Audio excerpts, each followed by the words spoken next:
We are good to go now. Okay. Good morning, everyone. I would officially like to call the City of Nisswa City Council special meeting to order on this Tuesday, August 18th, 2026 at 10:32 a.m.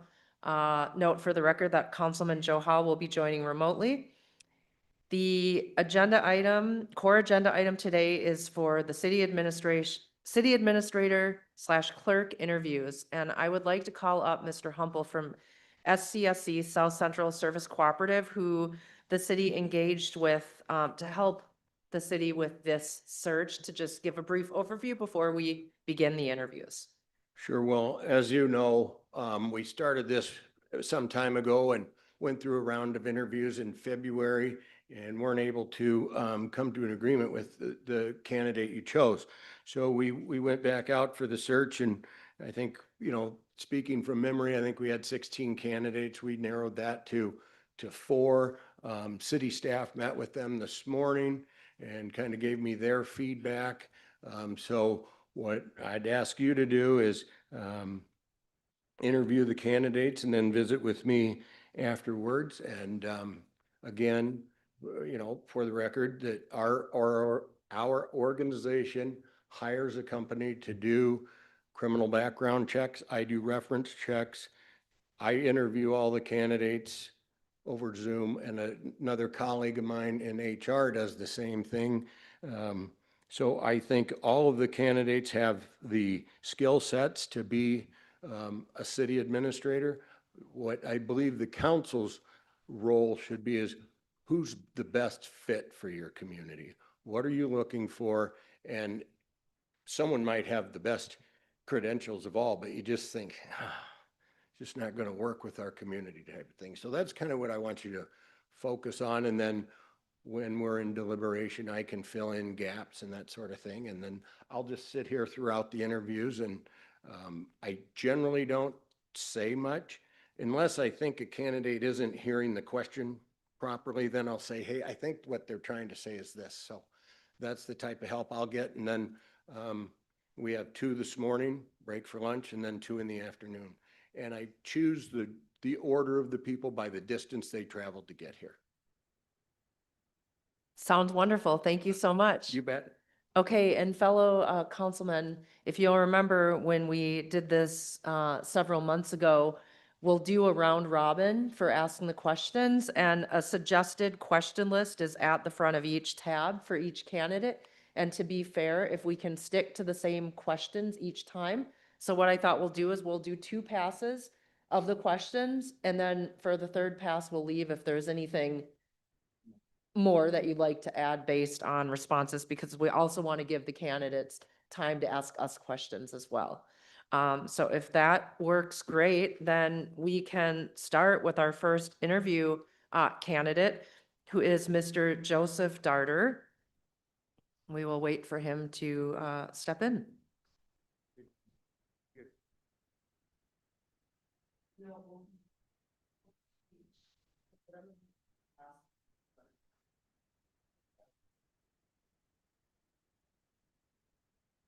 Good morning.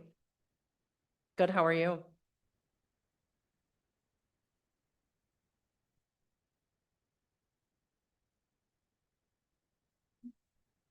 Thank you so much for joining us and coming such a distance. We sincerely appreciate it and welcome you to our wonderful and beautiful community of Nisswa. Thank you for having me.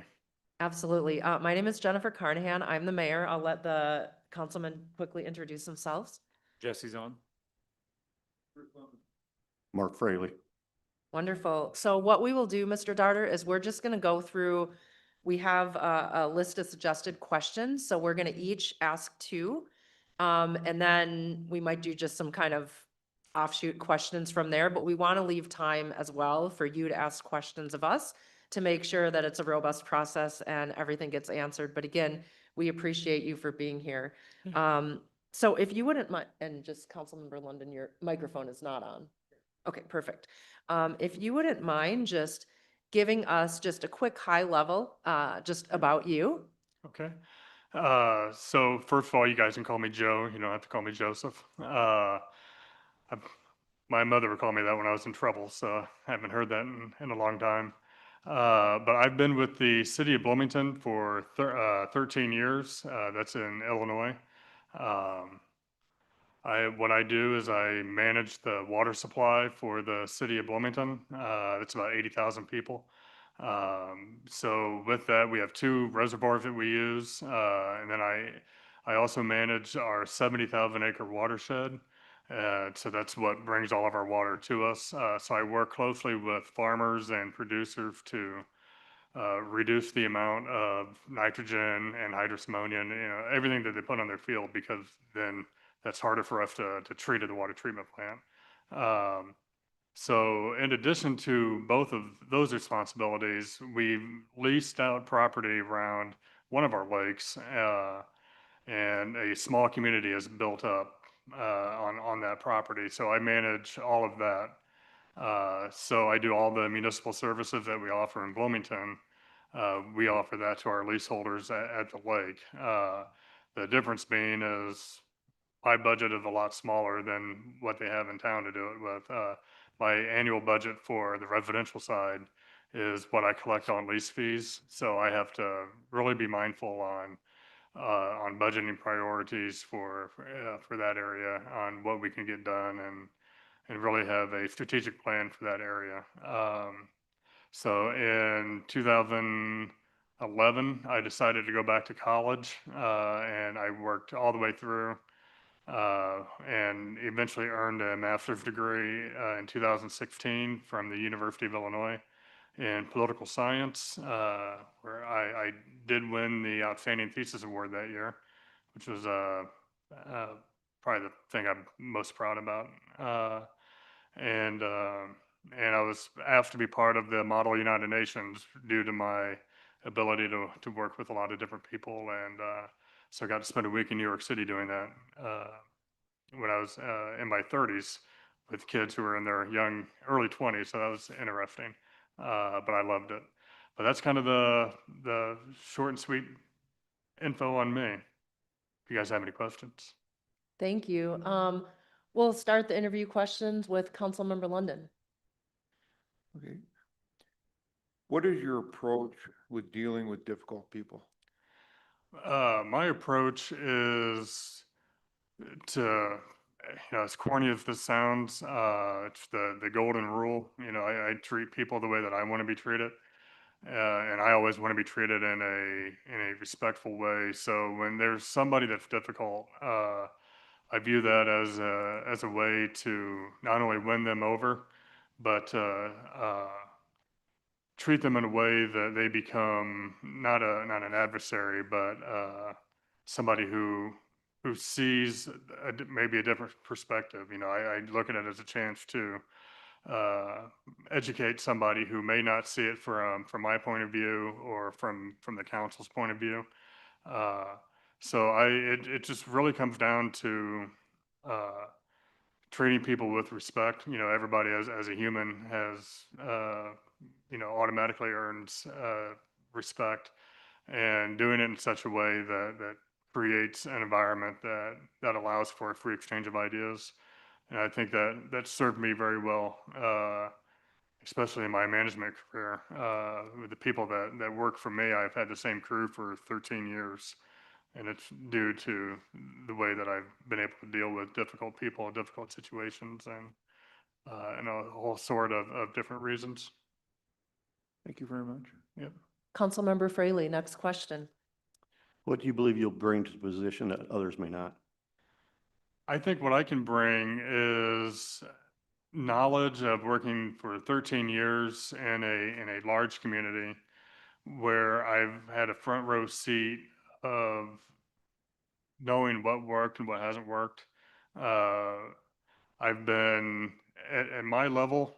It's very rare to have a relationship with the city council and the city administration, but because of what I do, because I am a small town community manager, I interact with every department in Bloomington and every department from McLean County.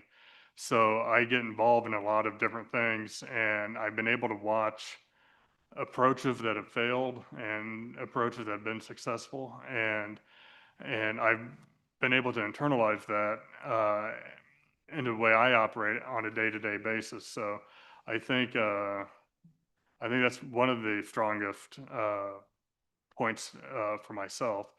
And then my personality is I'm not a micromanager. Uh, I put a lot of faith in the people that work for me, and I joke, although it's not really a joke. I do not know how to read a tape measure, but the people that work for me do. So why would I try to tell them how to do their job? I set the goal, I set the standard, I set what we all want to work towards, and then let them, finish the project. And I've never once been disappointed. I've always been surprised with how well people want to do their job just by giving them the things that they need. And that's the way that I manage, and that I've been very successful in doing that. Those are the qualities that I would bring with me to NISWA. Thank you. Next question will go to Councilmember Zahn. Thank you for taking the time to travel all this way Oh, yeah. for consideration for this position in our town. I'd like to ask a question. Can you please describe your experience or coursework in budgeting and finance and practical on the job experience? Yeah, so we didn't have to do anything like that in my political science education. So all of it comes from real world experience. I've been doing this for 13 years. So the way we budget, all the superintendents, which is what my level is, I think there's 5 of us. We have a 20-year capital plan, and we continuously move things up and down that plan as things come up. And so we prioritize all of our projects on water quality. How's that going to impact, water quality? Because that's our main driver. And then the life safety for employees, that comes next. And I've been fortunate because of the areas that I manage. My projects tend to take precedence over other areas of the water department, just because I handle the water quality aspect more so than anybody. So I've had a lot of experience in budgeting, not only our day-to-day operational budget, and my operating budget's about 2.5 million every year. My capital projects, they tend to vary. Very soon, I'm going to have several that are going to be in the $50 million range. And, some are as low as 200,000, it just all depends. But I do have that experience of managing projects from conception of the idea all the way through the completion of it. So working it through the council approval, and then, getting the purchase order, getting started, paying all the invoices, and making sure those projects are completed on time and on budget. So that's, and we do that, when I get back to Bloomington, we'll start our budget process for next year. Ours is May 1st to April 30th. So we'll, and then sometime in January, we'll carve out time and meet, we'll do 3-on-1s with the council, and bring them on board with, what we have going on for the upcoming year. And and I've been very fortunate where I've been included on those 3-on-1 meetings with the council. So I get to hear firsthand what their concerns are, and, then take that back and adjust our budget, accordingly. Thank you. Thank you. Next question. If you are selected into this role, how would you spend your first 90 days in the position? I think the first 90 days are critical in establishing a relationship with not only the council and the mayor, but also the day-to-day employees. I'm a complete stranger to everybody up here. And so establishing that relationship, I think, is critical in building trust amongst myself and everybody, not only employees, but the residents as well. I do enjoy being out in the public. I love talking to people. So, that part would be easy. And then I think the other part that is critical is taking a step back and learning the process from every department, seeing what they do every day, how they do it. I take a lot of pride in my ability to streamline things and make sure we're as efficient as possible. So, because the city of Bloomington is the complete opposite of that. We're way too big and cumbersome. And that I know as frustrated as I get with that, I know the residents are even more frustrated. So in areas of my influence, I try to be as efficient as possible. So that's one thing I would take a look at in those 90 days. Not offer any changes, but just see where we can make changes, and then just gather like a status report on where we're at on all the capital projects, and how I can help move things that are in the planning area and implementation. Thank you. Counselor London. Yes, thank you. How do you prioritize your work and stay organized? I keep a list of, well, it's a dry erase board in my office of 4 areas, critical, all the way down to not critical. And so, that way I can look up and I can see, every day what I need to keep my focus trained on. And so that that's kind of a generic way. Just in my brain, I know what I need to work on that day, and what is the most pressing issue that I have, and then I just go about tackling that project, keeping it moving forward. The hardest thing that I've seen is, when you have a project and letting it kind of wither away. That has been one of my things that gives me the most amount of dissatisfaction, is watching a project, and it's not really a project of mine, but in other areas, uh, start out really hot, but then end up on the back burner, and that's not the way I manage. Uh, so I think I do a very good job of keeping things prioritized, and what needs my attention, and how to move forward, and so I can move on to the next thing. There's always going to be something out there that requires your immediate focus, and knowing what you can kind of slow down on, what you have to ramp up on, I think is critical. Very good, thank you. Counselor Fraley. Nisswa is kind of unique because we're a small town with big city issues. So have you ever worked with legislators on local or statewide issues? We have, so our statewide representative lives in my community, so that helps. And so we have earmarked funds for the water. We're building a pipeline to the Illinois River, which is about 40-mile pipeline we have to build. So working with him to get funds in the state budget for that, that's been critical, because that's going to be a $200 million project when we get rolling on that. And then the county board, they have 2 representatives from our area. Sadly, they really don't have a lot of input. It's kind of laissez-faire with the lake community. I think they think that it's a very wealthy community, that they don't need any help. When in fact we do. They collect about $3 million a year in property taxes, and they don't spend a nickel of it around the lake. And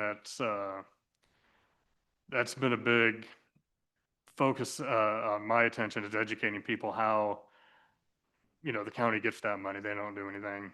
I can only do what I collect on lease fees, and that's been challenging. But most of the we're fortunate, though, that the mayor of Bloomington is a retired state representative, so he has a lot of connections in Springfield with people. So he likes to do all of that sort of heavy lifting. So I don't get to do it all the time, but I've done it a lot more than my contemporaries, just because of what I work on every day. Thank you. Counselor Zahn. Tell us what you know about our community. Pardon me? Tell us what you know about our community of Nisswa. Just from what I've read, the trail system that you guys are putting in, which I took part of yesterday when I was walking around. It's absolutely fantastic. I think the small town issues are the same issues that I face. How do you maintain the small town character, but still be able to grow and increase your tax base? My hometown of Lincoln, Illinois, faces that same problem. So the issues that face Nisswa are issues that face a lot of small communities, most of them, and those are the same issues that I deal with every day. I'm in a bit unique area because I actively try to not have any economic development around our lakes because it makes it harder to treat water. But I'm involved highly uh, in the McLean County Planning Commission because if an employer wants to move into town, we have to be able to prove that we can supply them with enough water and a town needs water to grow. So I have a lot of experience with planning and development, but just kind of a different angle than what most people take. But I will say though that I've been able to effectively manage our watershed program, which was an award-winning program before I ever took over. The gentleman that managed it before me was phenomenal. Then he retired, and I knew absolutely nothing about watershed management. And I've been able to maintain our National Water Quality Initiative Award every year since then. So that's through the USDA. So just because I don't have a lot of experience does not mean I'm not able to learn, and I learn very quickly. So whatever issues are facing Nisswa, uh, the time that it would take me to learn about it is very, very quick. And I don't think anything Nisswa faces is outside of what I face every day in my community. So I think it would be a good fit there. Thank you. Thank you. Gentlemen, are there any additional questions that we haven't asked from the suggested list that you would like to ask at this time?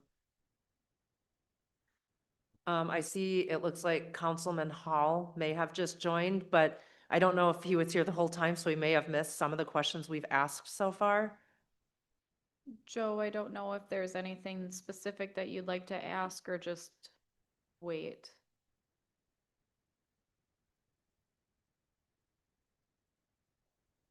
Okay, sir, do you have any questions for us, or what can we answer for you?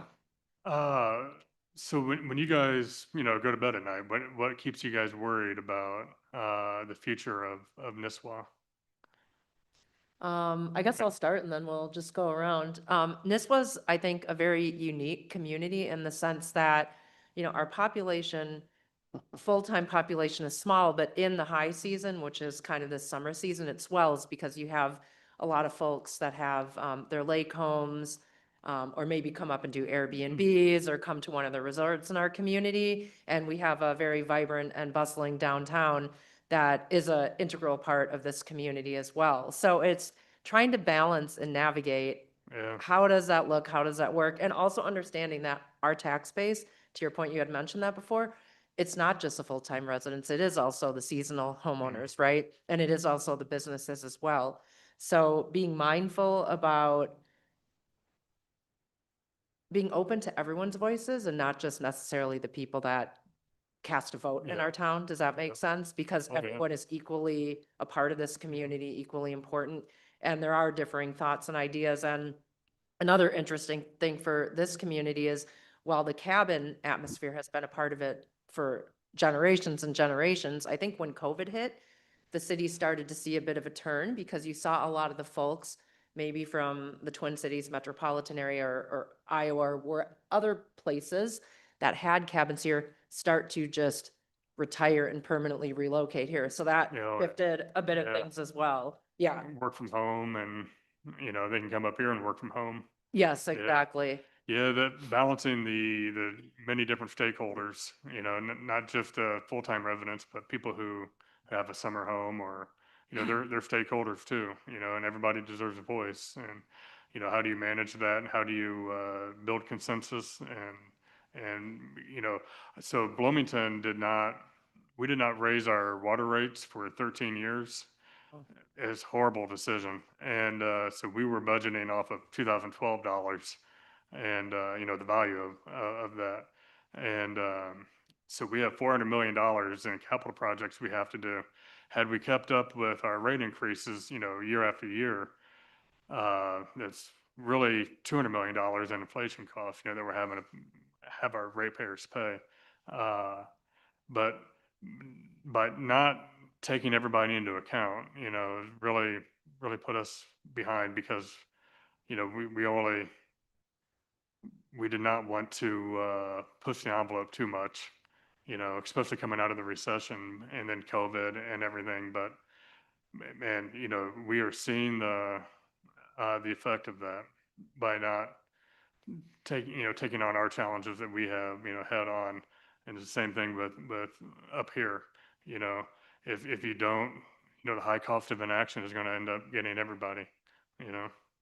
And I will just add before I pass it on is that, again, for a small community, but large, depending on the time of the year, we actually do have a very engaged community. The residents, part-time residents, right, seasonal homeowners, and I think that's a good thing, right? So Yeah. people follow what's going on at City Hall. They want to have a voice and a seat at the table. They share their input. They engage members of the council and the staff. And I think that's a positive thing because that's Yeah. what government's about. It's to Yeah. represent the people, not to do things Yeah. to the people, but to represent the people. I think we are the complete opposite of that in Bloomington. I think we had one council video. We do our live on YouTube. I think we had 13 viewers. Oh, yeah, we have more than that. There's 80,000 people that live in Bloomington. Yeah, hundreds. Well, I'll let Councilmember London, is there anything you want to add to the question? No, nothing at this time. Okay, Thank you. Councilmember Fraley. This isn't necessarily my fear, but it's a fear of a lot of the residents. Is recently we purchased some land because we knew that there, in the future, down the last, there's going to be some growth. We saw a local community that had an opportunity to buy some land 20 years ago, didn't, and now they are suffering because of that. So the fear is how we have an economic development authority, but it's how do we develop that? And I think that's a fear of the community, because we want to keep the small town feeling, but we know that one thing is like you had said earlier, is we need to expand the tax base also. Mhm. So that's just, I think that's a fear of the community. Yeah. Yeah, I grew up in a town called Lincoln, Illinois, and very, very small. And Lincoln sits in the middle of four large towns. Each town is 100,000 people.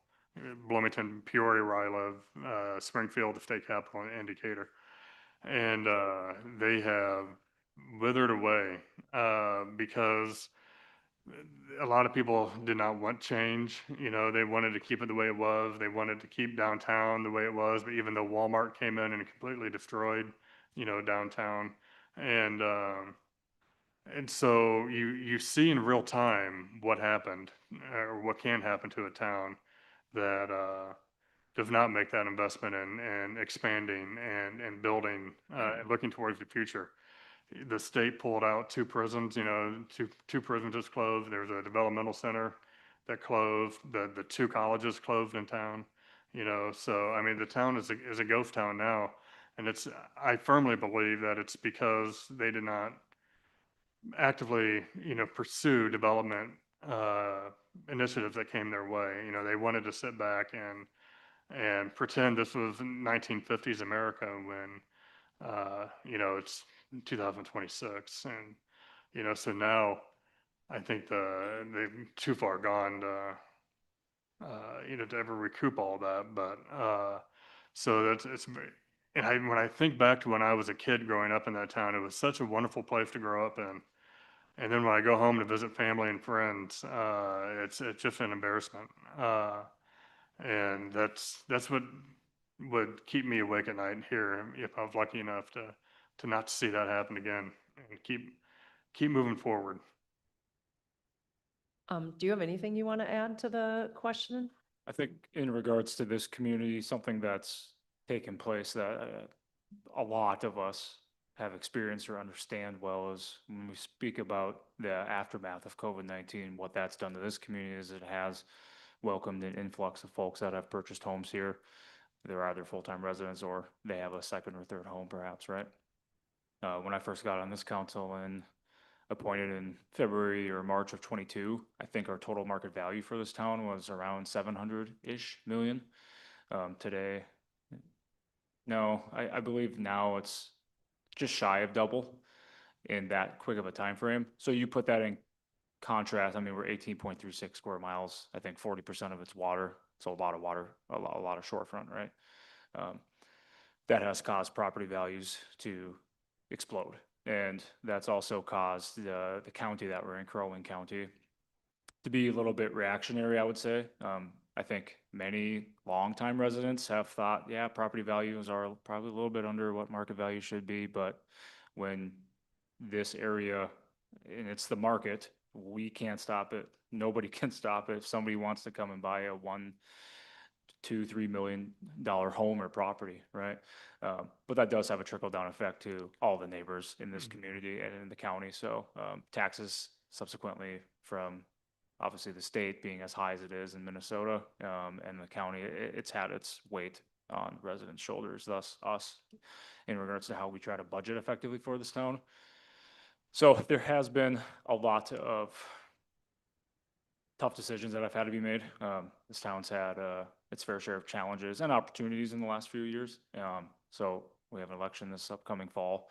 We have an election every 2 years here, obviously, just like any municipal does. So we're looking to see to fill the position of city administrator to be able to help this staff, help this council guide this city and for its taxpayers into a prosperous future. Obviously, folks want to be here. They're establishing their themselves here or their families here, and how can we do our best to keep Nisswa, what makes Nisswa so great, while also realizing what true challenges are going to lie ahead with that any municipal town has with that type of influx and growth Yeah. in that short of a time frame, Yeah. right? And as of right now, I don't think the demographics show that it's stopping. Town just south of here called Baxter, down through 71. 10 years ago, I'd say, I mean, it never looked like that with the big box stores, of course, like the ones that stick out. But Yeah. and I don't think this council, from all my interpretation of their decisions, nor would the residents want Nisswa to replicate that. However, that growth is happening there. It's a 10-minute drive at 60 miles per hour down the highway. So we feel it, we see it every day, right? Yeah, it would be interesting to see how you could leverage, a small or a close community, it's a few miles down from here who may bring in the big box stores, how could you kind of piggyback off of that and get more of a mom and pop feel, or something like that? To your point there, and I don't mean to interrupt you. I think that's No. successfully what's been happening, more or less. Most of that type of consumer needs has been satisfied by those, or by what Brainerd Baxter has to offer per se. And Nisswa has relatively remained to a great extent mom and pop, right? Yeah. A lot of Yeah. private businesses held in this town, like our mayor has a business in downtown. With the exception of Subway and Domino's, which are very, yeah, our Wendy's that was here Yeah. recently closed. So it's all, I think we're all proud of that and would like to see it maintained. But to Jennifer's point, this community, I think, is at 2,150 residents right now. 5 years ago, it was under 2,000, 1,900 some. So 200, 250 residents within that 5-year threshold that's 10% growth, right?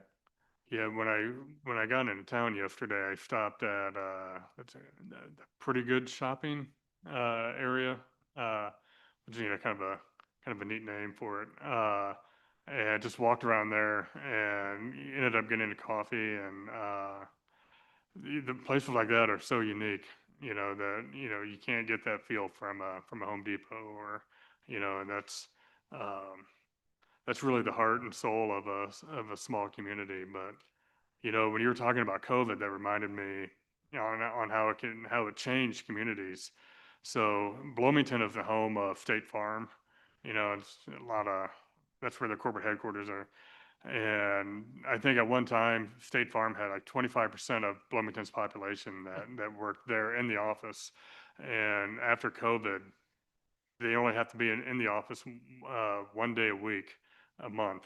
And so that has really disrupted, you know, not only, you know, traffic flow in the mornings, and, you know, but it's impacted our motor fuel tax that we get, you know, because people aren't having to drive as much now because they get to work from home, and all sorts of different things. But I think it'd be interesting years from now when all the studies finally get completed on how COVID impacted economically, you know, not socially. You know, that'd be too weird to study, I think. But just how, especially on small towns, you know, how it impacted, and hopefully, you know, it brought a lot of money up here, you know, but hopefully you can maintain that. Do you have other questions for us? Uh, what is the relationship between the city and the county, and, you know, the economic community development? I know in Bloomington, we keep each other at arm's length, and it's not the most fruitful relationship. In fact, Bloomington is suing the county right now over a TIF district, and you know, it's a very acrimonious relationship, you know, and there's a couple of data centers that are, you know, snooping around. Rivian, I don't know if you guys have heard of Rivian. It's an electric car company. You know, they're based out of Bloomington now. So there's a lot of fighting between the city and the county and with them, and I just think a lot of missed opportunities happen because of that relationship is so fractured. Yeah, we don't have I wouldn't say that we have a fractured relationship with the county.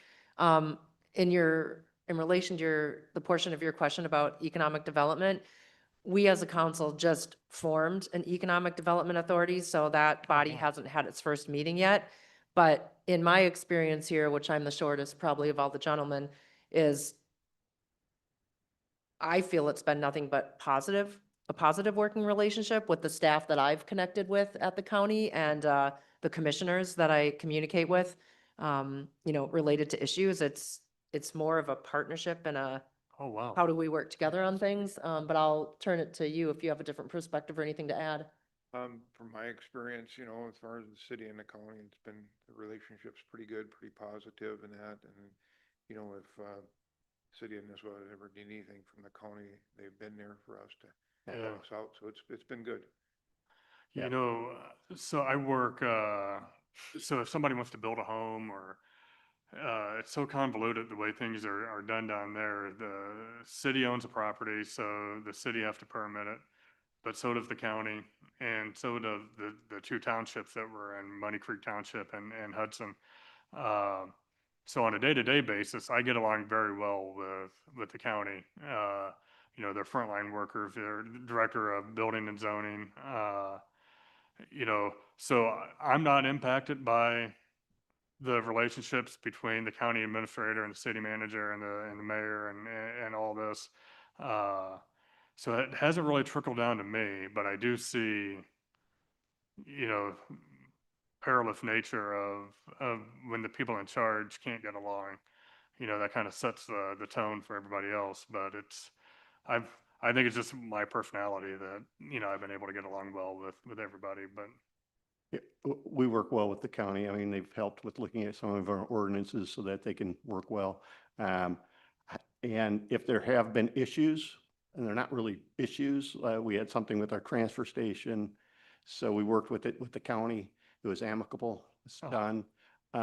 But I do know after so many years that Uh, th- We, I think, are only one of 2 municipalities within the county that still has the truth in taxation.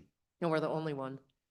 Oh, yeah, we're now the only one one remaining. now. Yes, that's right. Yeah. And I think they would just kind of want us not to do that, but they don't make us not do it. Because they Yeah, understand we are one of the most unique city in the county because of what we deal with, like we've said before. Mhm.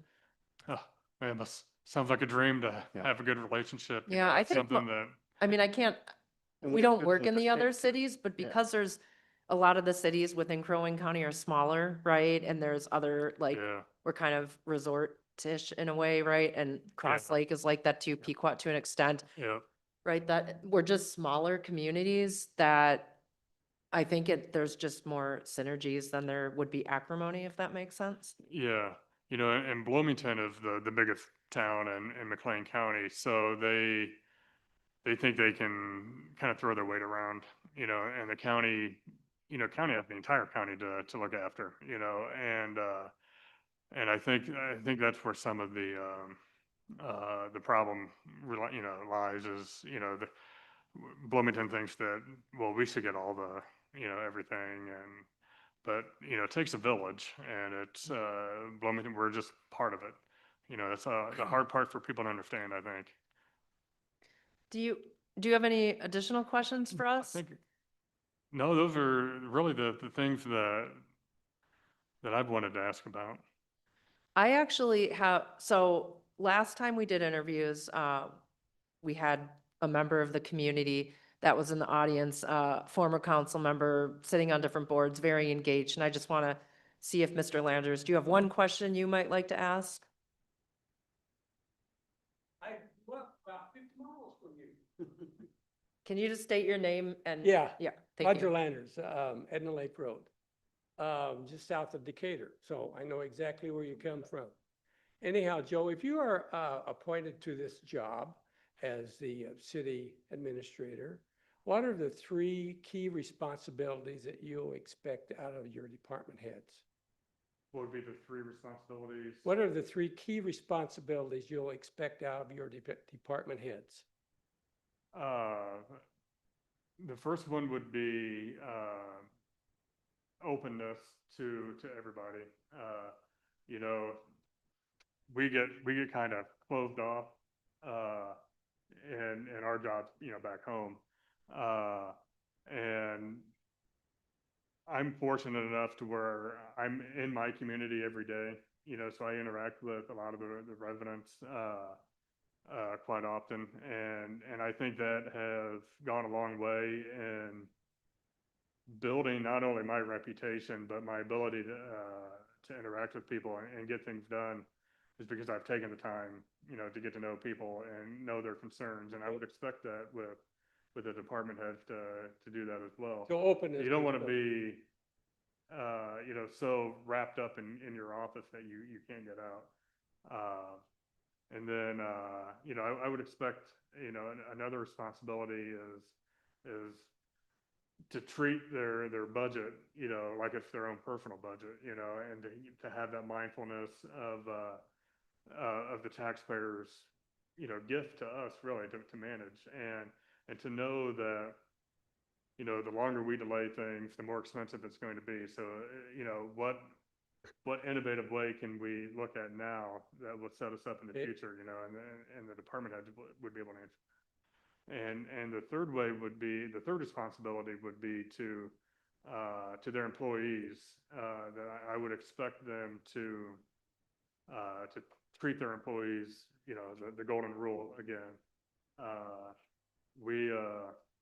We're going through a period now in Bloomington where the director of public works is on administrative leave for having an inappropriate relationship with somebody, and I don't tolerate, anything like that. But just to be able to know that the department heads have the backs of their employees, I think is one of their biggest responsibilities, to make sure that they treat them with respect, treat them with dignity, and make sure that they have everything they need to get their job done, because that's what I expect to do for them as their boss. Okay. All right, thank you. Yeah, thank you. Thank you. I just have one last question before we wrap up. And I know you reference this in your cover letter, but you are from another state where it seems like you have pretty deep roots and are heavily involved, and perhaps have family and whatnot. Hmm. But, so moving up here would be It's not a problem. a bit of a transition. I just wanted to double check and ask No. about it. You know, No, I've never been married and I don't have any children. And my mom passed away when I was 20. And my family is scattered, throughout the United States. So really all that I have left in central Illinois are, well, my girlfriend and then, my friends that I've had, my entire life. So I'm kind of fortunate to where I can pack up, and leave. And, so that was nothing. I love what I do every day for the city of Bloomington. My desire to leave is not because of them, or the challenges that I face there. It's that I'm at a point, I'm 47 years old. I want to take that next step in my career. And so when I decided that I wanted to move forward, I'm kind of landlocked in Bloomington. I do a really good job of what they entrust me to do every day. So we have a very deep administration, so they're not going anywhere, so advancement there is limited. Uh, so in order for me to advance, I have to look outside of Bloomington. And so I told myself, if I'm going to do this, it's going to be to a place I want to live in. And Illinois is not it. And the 95% humidity in the summertime is no joke. And so, this is going to sound, I probably shouldn't even say it, but I don't know if you guys are fans of Jimmy Buffett, the singer. When he first moved to Key West, when the second song he ever wrote was called I Found Me a Home. And I had that same feeling when I came into Nisswa yesterday. Like, this is a place I could really take root in. Everything, I love being outdoors. I love to fish and hunt. And so when I came up here yesterday, I thought, this is my kind of place. I want to be someplace where I love cold weather, and which is weird. But no, I have no problem packing up and moving. okay, thank you. Any last things? Otherwise, we'll wrap things up. Okay, All well, right. thank you again so much for coming up. Yeah, We no problem. tremendously appreciate your Yeah. time. Yeah, thank you. I appreciate it. Thank you. Thank you very much. Gentlemen, if you want to take a couple minute break to get some fresh air, get a drink, please feel free, and then we'll resume with the next interview at,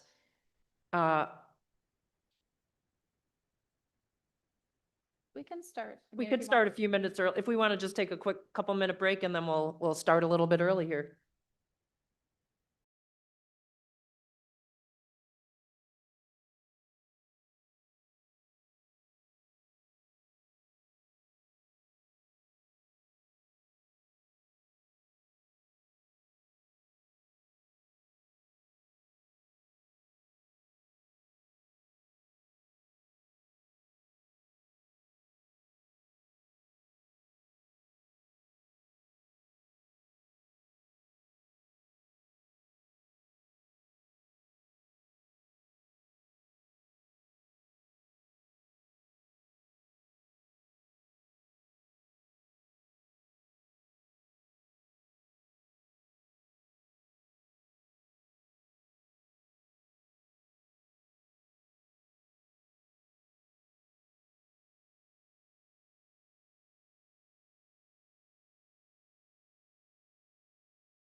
Yeah, he might not. Joe, if you want to ask questions at one point, let us know. Otherwise, we are fine with just you listening. Sounds good. My microphone's working now, so I will just listen and you guys can feel free to answer the questions. If I do have something, I'll chime in.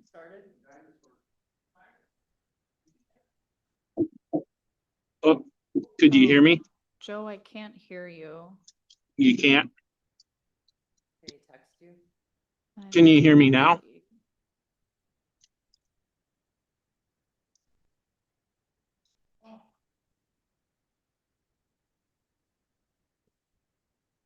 Can you hear me now?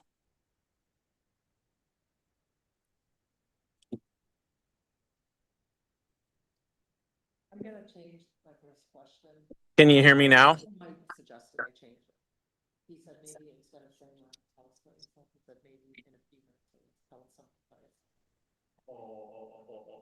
Just to do it like a soft intro. Yeah. Can you hear me now? Hi there.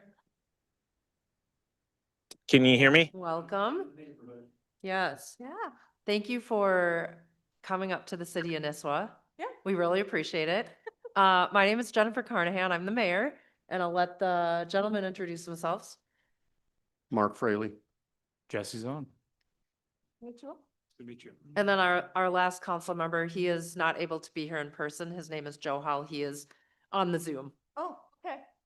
Great. Well, so what we'll do is we will each go through and ask 2 questions. And then if there's anything additional that kind of comes up as you're going through answering, Yeah. we'll leave time for that.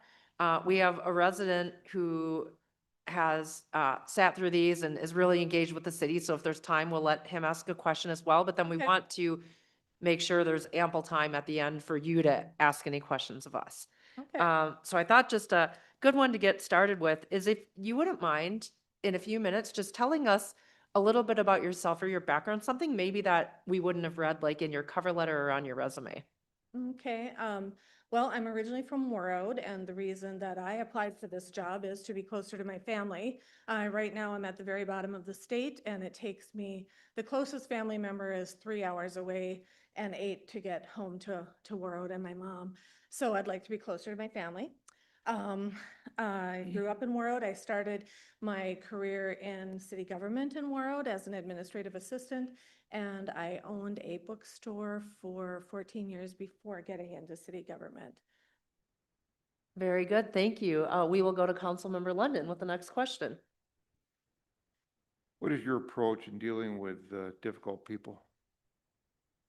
I think a lot of times people just need to be listened to first. You need to identify what the problem is. I think good communication, identifying what are they being difficult about. I don't think most people are just difficult to be difficult. It's usually something that they are concerned about. So identifying what that problem is, maybe solving it together or making it clear to them why the decision was made the way it was. Thank you. Councilmember Fraley. What do you believe you'll bring to the position that others may not? I think experience of growing up in northern Minnesota in a tourist community. I've been a city administrator. I've been in city government for 10 years, all in Minnesota. I've been a city administrator for 8 years. I am familiar with, how the state and federal laws apply to the city. I understand the cycles of city government. And I have a lot of resources from having been in city government in Minnesota. Councilmember Zahn. Please describe your experience or coursework in budgeting and finance and practicality on the job experience. I actually love the budgeting season. It's my favorite time of the year.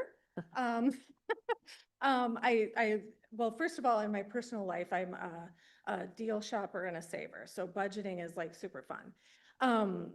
So I think I put together a pretty good budget plan. When I do budgeting with a city, I like to get the input from all of the department heads to find out. I usually meet with them June or July to get kind of their input on what their needs are. And then I put it all together in a nice, spreadsheet, and I don't know how you do it here, but in the other cities I've been in, then we have a budget meeting with the council. We talk about the things that I put in the budget, what my proposed levy is based on tax capacity. And then we talk about where you want it to end up. And I usually do a little like handout or a PowerPoint presentation that can be shared with the public. And I think it's easy enough for them to understand it as well. And then other operations in the city, is that what you're asking? Or there was a second part to that? Just practical on-the-job experience with budgeting and finance. Well, I check the budget, like at least quarterly, try to take a look at it, see what's over, see what's under, see if we're staying on track.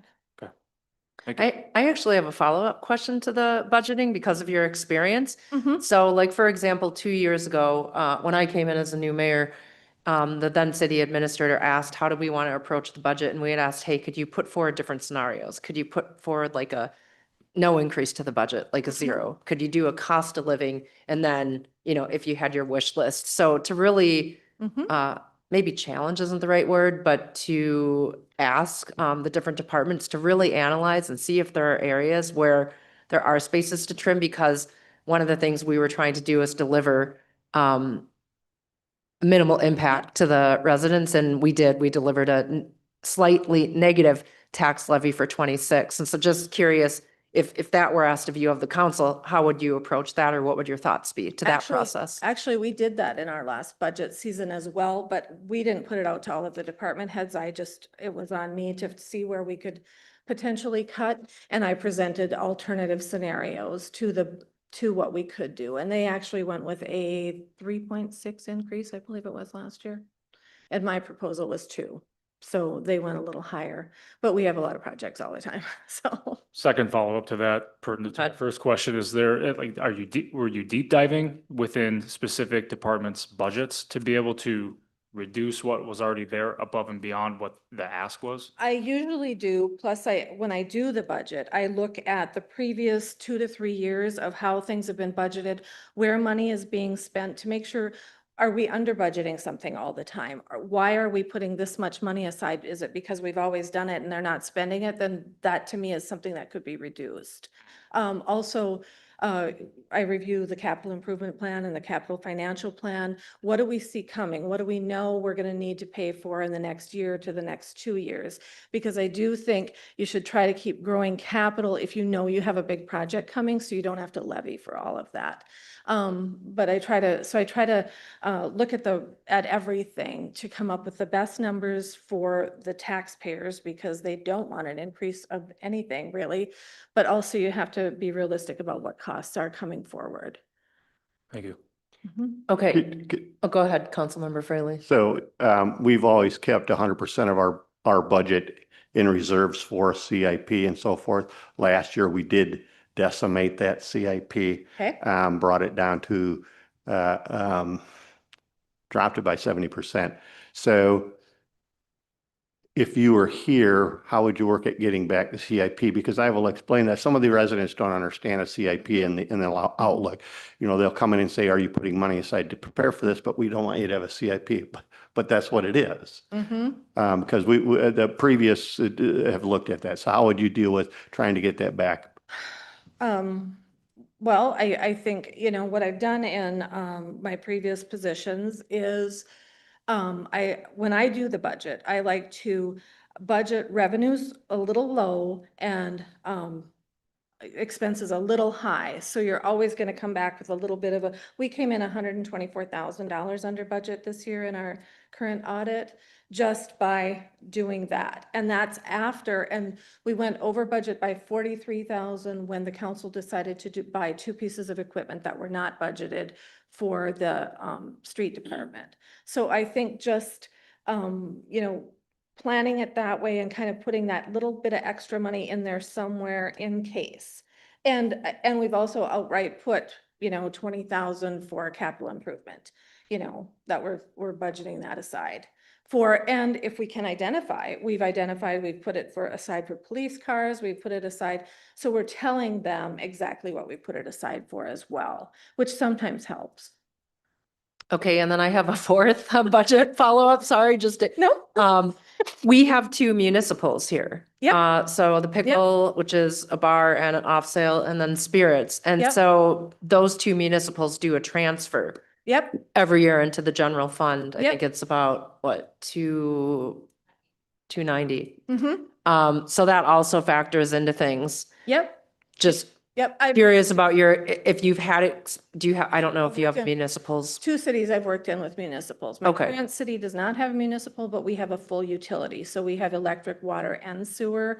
And in lieu of taxes, they transfer 5% of their budget or of Mm. their gross sales to the city. And that helps to, but it has to go directly to our debt service. Hmm. And we are an LGA city. I know you guys. are Oh, not. okay. So, Yep. yeah. Okay, thank you. Mhm. All right, the next question here is, if you are selected into this role, how would you go about spending your first 90 days in the position? Well, it's gonna probably depend on when I start. If it's at the end of the year, I know we have elections coming up. We have end of the year reporting we have to do for the budget. The truth and taxation is usually in December. That's when every city I've done has done it. Finalizing that budget, submitting that stuff to the state. And I know that you haven't had an administrator for a while, so I guess I see part of that job, just rolling up my sleeves and digging in and getting to work, because I know that you're bonding next year for a street project. So I think there's stuff to just dig in. I would, at some point, like to have an opportunity to meet with the full staff. I always have an open door policy for the council, the public, and staff. So I would expect to be meeting people at some point. I understand the cycles of my role, so I think it's easier to take the time for people because I know I'm still going to get this job done. So I think that's how I see the first. And then I know you had some things that you were looking at that I actually needed a little clarification on. Do you want me to ask now or at the end? Is it okay if we save it to the end? Yep, that's fine. Okay, Yeah, so, and digging into some of the projects that you guys identified in the okay, packet. great. Next question, Councilmember London. How do you prioritize your work and stay organized? I'm a very organized person, first of all, by schedule and importance. I mean, it's just organization. Thank you. But I think we're also public servants and people always come first. So if someone comes to the office, whatever I'm working on can wait for that person. Thank you very much. Mhm. Councilmember Fraley. Have you worked with legislators on local or statewide? I have, issues? yes, both. I actually presented a state bonding bill to the House, to the representatives on the tour for the city of Bram for a wastewater treatment facility, and we actually did get that funding. We had, at the meeting I missed last night, we had Bjorn Olson, the state representative, coming to the meeting. And we were talking about wastewater regionalization, and that was one of the issues we've been talking about with them. So we will need a new bill for that for both the House and Senate, so. Thank you. Mhm. Councilmember Zahn. Tell us briefly what you know about our community. Well, let's see, I know that you have about 4 festivals a year, that you at least have recently have had some public image problems that I think you're working on. I know that your median age is higher than the rest of the state at like 55. Your economy is probably tourist-based for the most part. I think most of your employees are service-based industries, and I'm including like healthcare and school and stuff like that, and some retail. I know that your population increases exponentially in the summer months and maybe a little bit in the winter months if you have a lot of winter tourists, and that the population is normally about 2,200 people. I know that you have that street project next year. I know that not your project, but I know that the state is doing a project next year on 371, I think. Are there any additional questions, gentlemen, that you would like to ask of Ms. Grafstrom? Okay, I just have one here. Mhm. What do you need from the city council to be successful in the role of city administrator here in Nisswa?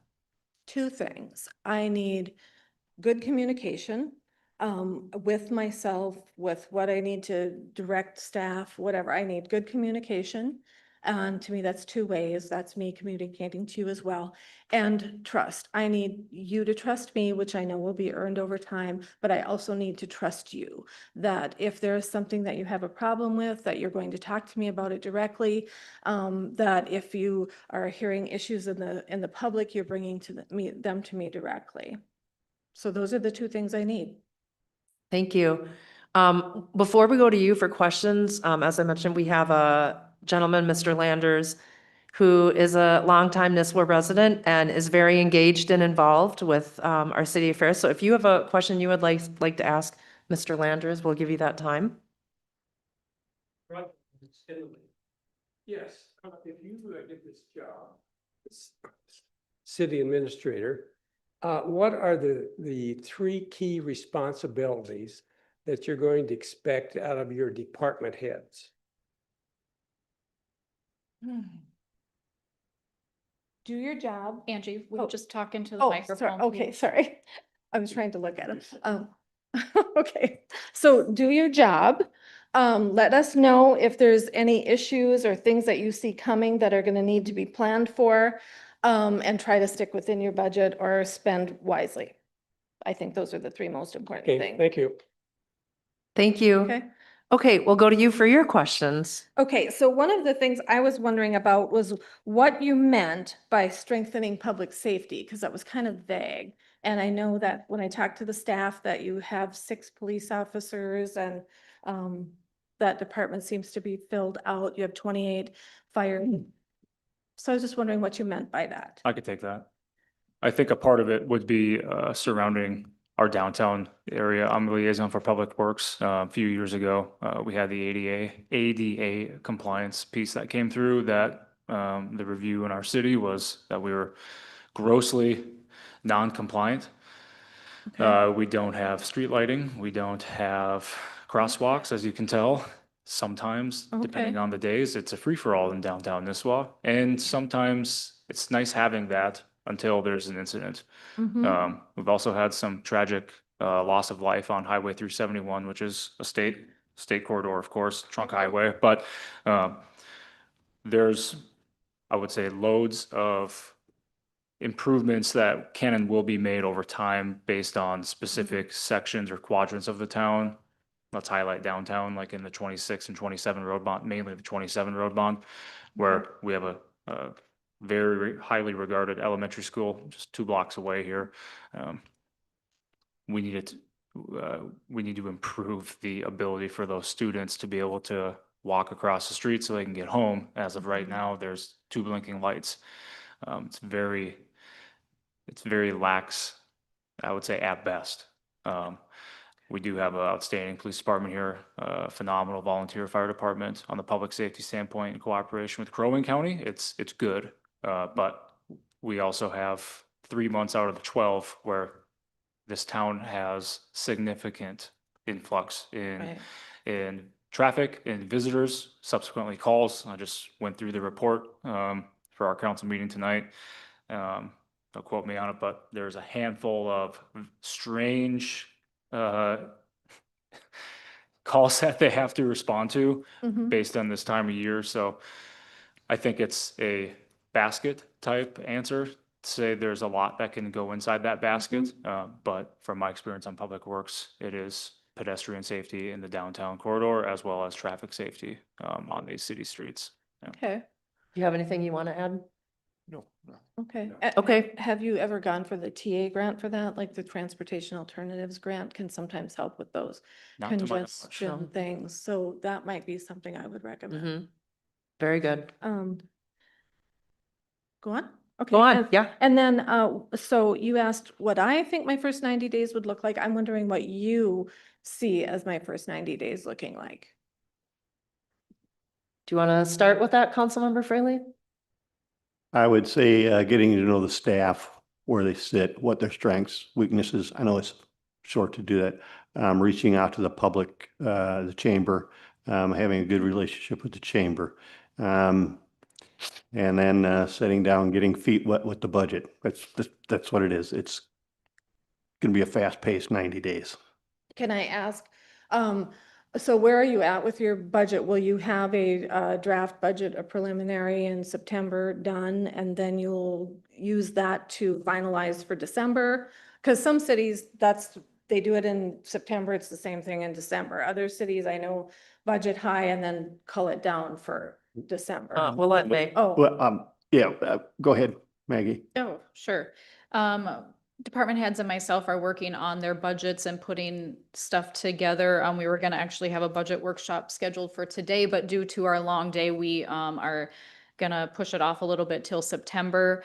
I don't know if we will get 2 budget workshops in there, but we will set a preliminary and then most likely work down to see if there's any room for improvement as we move things, or is there stuff that we can purchase this year instead of budgeting for 26. okay, thank you. And in the past, I've been on since 2021, and in the past, Maggie's just being overrun with, you know, the 3 hats that she's wearing.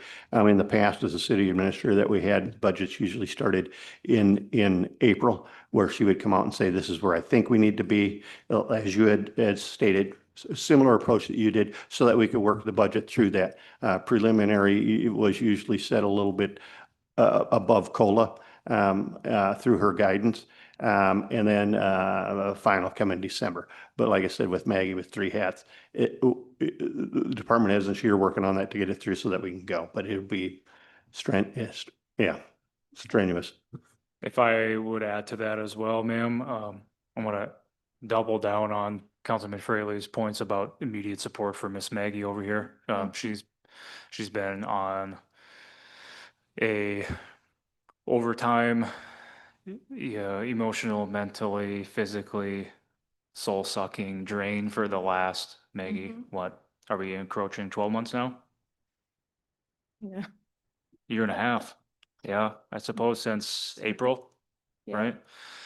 So, we have a small staff at the city, on the administrative front, and Public Works, is captained by I think Tom's been here 13, 14 years-ish.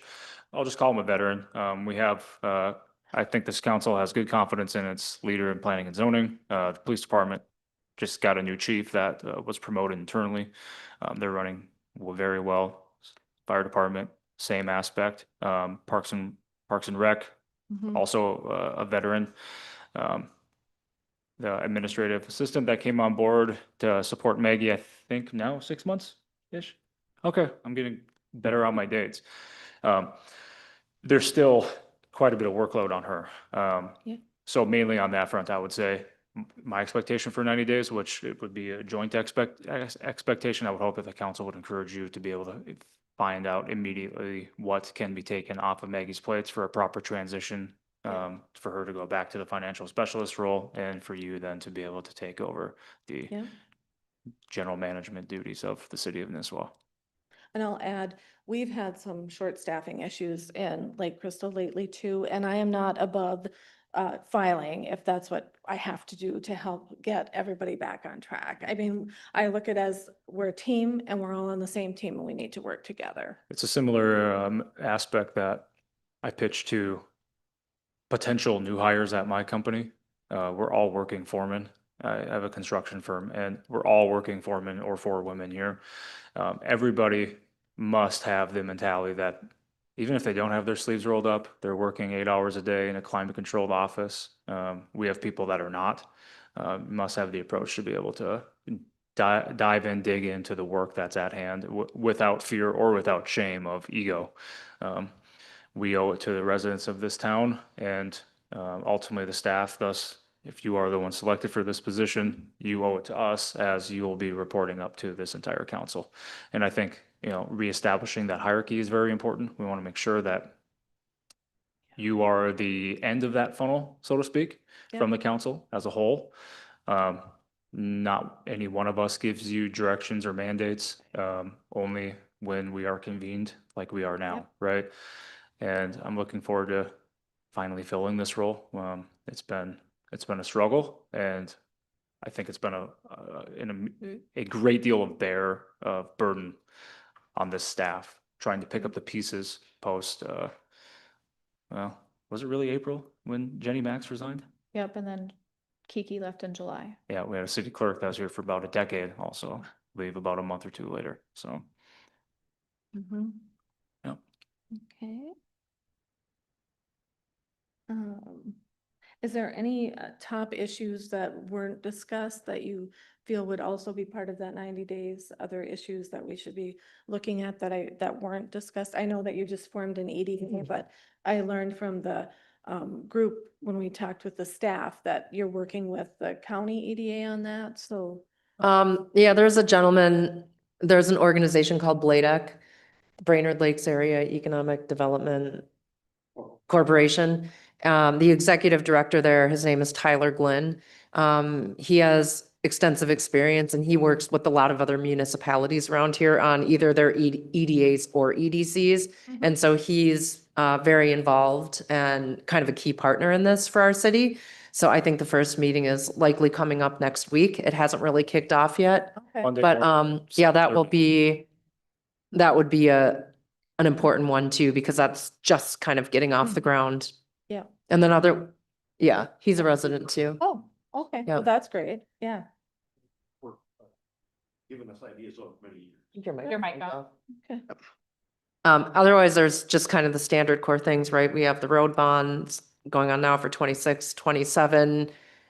City just received that grant for the park, for the new playground. We have elections, Yep, yep. so you could be looking at a Yeah, completely separate body up here. Huh? Myself, Jennifer, and our upper election, Mark, his seat is also up and he's not running again. Okay. Yeah, so it could be Wow.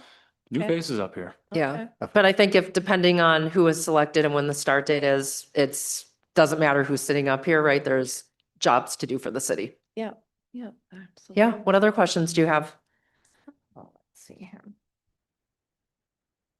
I have a question for you while Okay. you're looking for, so do you go fishing on Lake of the Woods then? Yeah. I haven't even gotten to go home except twice for funerals in 4 years. Oh, boy. So Did you play hockey for? I, well, thank you for thinking I'm 'Cause young I- enough that they had a hockey team. No, no, no. My wife and I left here and raised our kids for 25 years in Bemidji. Yep. So I'm very familiar with the North and plus with the job I had too. Yep, yep, yep. Yes, hockey is king up there. So, Because they were hitters. yeah. World hockey. The girls were more hitters than the guys, I'll tell you that. Yep, yep, yep. I had the privilege to go to the University of North Dakota, so yeah, we had our fair share of War Road kids coming over In there. Grand Forks? Yeah, Okay, yeah. yeah, yeah. yep, Mr. Oshie frequents Brainerd often. I should say Nisswa. yep. Yeah. And there's a few of the Sioux that are my insurance agents. So yeah, it's kind of funny to see these guys play at UND. And then all of a sudden, you do business with them. So it's kind of nice. Yep. Okay, do you have a, See here. Some of my questions were answered by Okay. the staff, so I'm just kind of looking through to see if there was anything else I really. Oh, does the city I saw that you have a comprehensive plan that needs to be updated. Yes. As part of those plans for updating that, do you currently have a capital improvement plan and a capital financial plan that sort of feed into that, or? we need to, and we've been trying to do this, but we've been struggling because of being short-staffed, right? We need to get together as a council and do a whole workshop, right, to review exactly the capital plan and the comp plan and all of these things. And Okay. we just haven't had the capacity or ability to do that yet. So Okay. that actually might be a good project for once we get a city admin clerk in place and election settled and look forward into the future. Mhm, Okay. mhm. I would say at this rate, depending on, I mean, with an election coming up, it was a point I made or all of us made in agreement that the capital improvement, excuse me, the comprehensive plan needs to be readdressed by every 2 years by that body that is present, right? And I think that that's just standard good practice. So you can keep it kind of current with the times of who's in the seats, right? So that comp plan that's there right now, I think, were you on council It was prior to me, It's 10 year, So, over 10 see, years it's like old, none right? of, none of us were here. 2019. Yeah. Yeah. Oh, 2019, we were taking a look at bring it forward and do it, but just things happen, go. So yes, we've already discussed how this needs to go forward, so because you have to keep up on it. You can't just let it go. No, and since 2019, this town has fundamentally changed in one major aspect that I mentioned to the previous candidate was due to COVID-19, the market value of the city of Nisswa has almost doubled.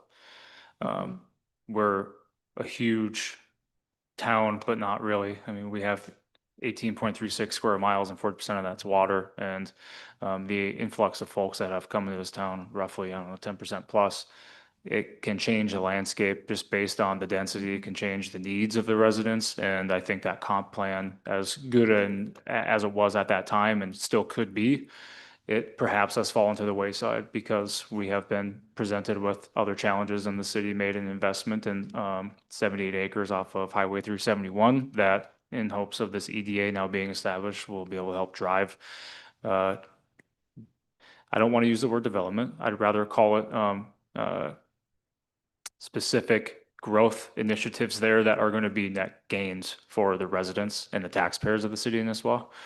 Being cognizant of what happens 3 months out of the 12 in this area, and what the city is going to potentially incur if this growth maintains over the next decade to 3 decades plus, and how the city can best be positioned for long-term success in the event that this maintains. So, yeah, hopefully not too fully loaded of a response there. Yeah, no, it isn't. And then, of course, that'll have to include infrastructure that, 'cause Absolutely. it sounded like when I talked to the wastewater people, that was something that might need to be expanded as well. Okay. Yeah, we don't have city water, we don't have electric Electric, utility yep, here. yep. I would say Nisswa's ran both off of Minnesota Power and Crowing Power. The Crowing Power is a local utility, and Yes. Xcel Energy for natural gas, I think, is unanimous throughout the town, and having that type of infrastructure here for the sewer piece has been, I think, long-term a fantastic investment, right? There had been council discussions about what the use of this new city property could be, and of course, city water was one of the talking points, and trying to be cognizant of what the demands are and trying to keep and maintain safe and clean drinking water while we have obviously high usage here. It's like, no, it's not going to be mandated on every single person in this town. If you look at the total enterprise value of that sewer system, I'd venture to say it's north of 100 million now. And that's been over a span of what, 50, 60, 70 years, however long the sewer system's been installed here. Things just come over time, but at least we're trying to best position the city in this wall long-term, because hopefully hard decisions like that are gonna be made by folks, by none of us up here. It'll be years down the road, but at least they can look back in 10 years like, yeah, it's a good thing that we have that ability now to be able to go execute it and hopefully get some federal funding for it if it was needed, and supporting fire and police on that same aspect. Yeah. okay. Any additional questions? I think that's pretty good. I think that answers all of the things I didn't get answered earlier today. So anything else for me? Do we want to try Joe again? Did he text you or? I've been kind of playing, we always have this one issue sometimes with the microphone not coming through, so Joe. Can you hear me? Oh, Can you hear me? Sounds like he's talking. Joe, Can you hear say me? something again. Yep. Can you Oh, can you it's hear me so now? quiet. I can't hear it. Can you hear it? Can you hear me?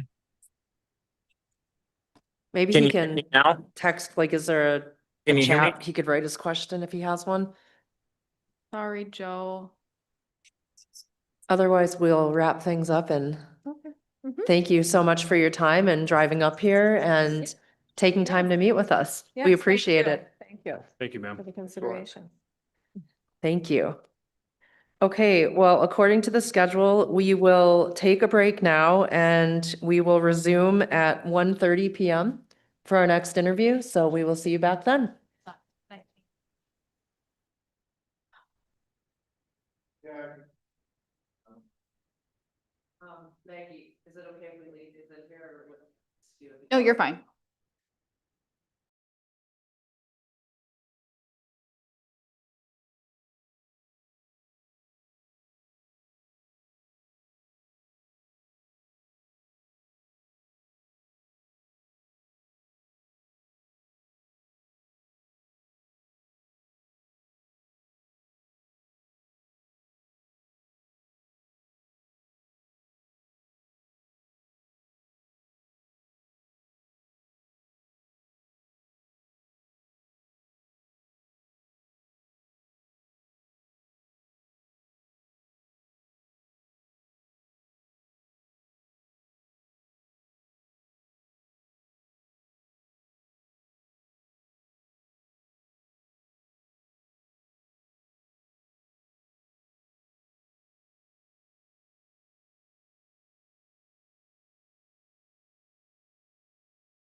We are ready to go.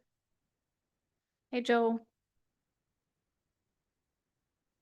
We are going to continue on with our City of Nisswa Special Council meeting.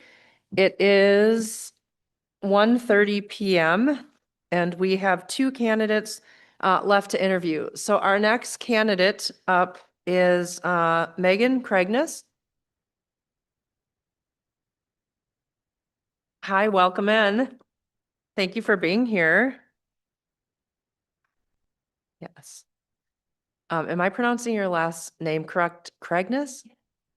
Okay, perfect. My name is Jennifer Carnahan. I'm the mayor. I'll let the gentleman introduce themselves. Bruce Lennon, City Council. Mark Fraley. Jesse Zone? Joe Hall. Okay, and so what we'll do, Megan, is we will go through and each ask you two questions, and they're the same questions we've been asking of all candidates today. Give you time to answer, and then if there's any ancillary questions that come from our discussion, we'll ask those at that time. And then we have a member of the public who has been sitting in, and so I've let him ask a question if there was time at the previous two interviews, so we'll do that as well. And then, but we want to make sure there's ample time for your questions also. So does that sound good? Okay, great. Well, to get started, if you wouldn't mind, just telling us something about yourself or your background that we wouldn't have read in the resume or in your packet. Yeah, thank you. I feel like I probably talked about my experience a lot this morning at the round table, so I was on repeat about 4 times. But something outside of what you're seeing probably on my resume and cover letter would be, I grew up in a small town of northwestern Minnesota, New Fulton, Minnesota, so it's about 18 miles north of Thief River Falls. I grew up as a small town business owner's daughter. So my parents owned a bar and grill there for about 44 years. And my dad stepped in as the New Fulton city mayor for, I think, 6 years. So it was 3 terms. And he explained to me some of the differences that he made working, with the city government and city council in the community. And something that he was so proud of was getting the streets paved in New Fulton, Minnesota. And I just love that story.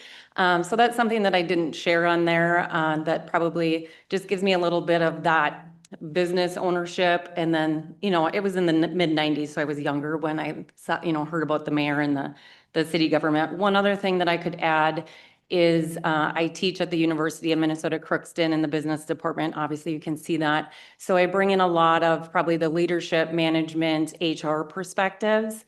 And I recently, just last year, stepped into our faculty governance. It's called Faculty Assembly at UMC. And I did the secretary role for the first time, which is an extra service piece.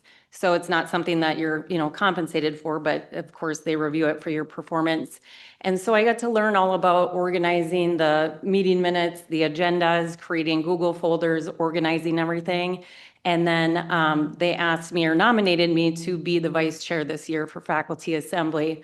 There was turnover on July 1st, so now it's welcome to the chair role. You can step right in. And so that's what I guess I'm stepping into this year. Very good. Thank you. We'll go to Councilman London for the next question. What is your approach to dealing with difficult people? What is your approach to dealing with difficult people? Oh, yes, the challenge of dealing with difficult people. I think one thing that I can really say is that I know we all have different personalities. I teach a course called Organizational Behavior, and so we focus a lot on culture, personalities, and differences. And I think, if I just use an example of I've had conflicts with my own colleagues, maybe in my program area. And what we've learned is that the easiest way to deal with it is to talk one-on-one in person. We always try to do things, electronically through email and try to resolve maybe a conversation or an issue. And it doesn't seem to go anywhere. We can't seem to resolve it. So I think that one-on-one conversation is how I deal with difficult, challenging situations and people. Thank you very much. Thank you. Next question, Councilman Fraley. What do you believe you'd bring to the position that the others may not? Yeah, so I did review a little bit about the other candidates, and I think my biggest strengths would be my 15 to 20 years of business administration, looking at the operations side, leadership, human resource management.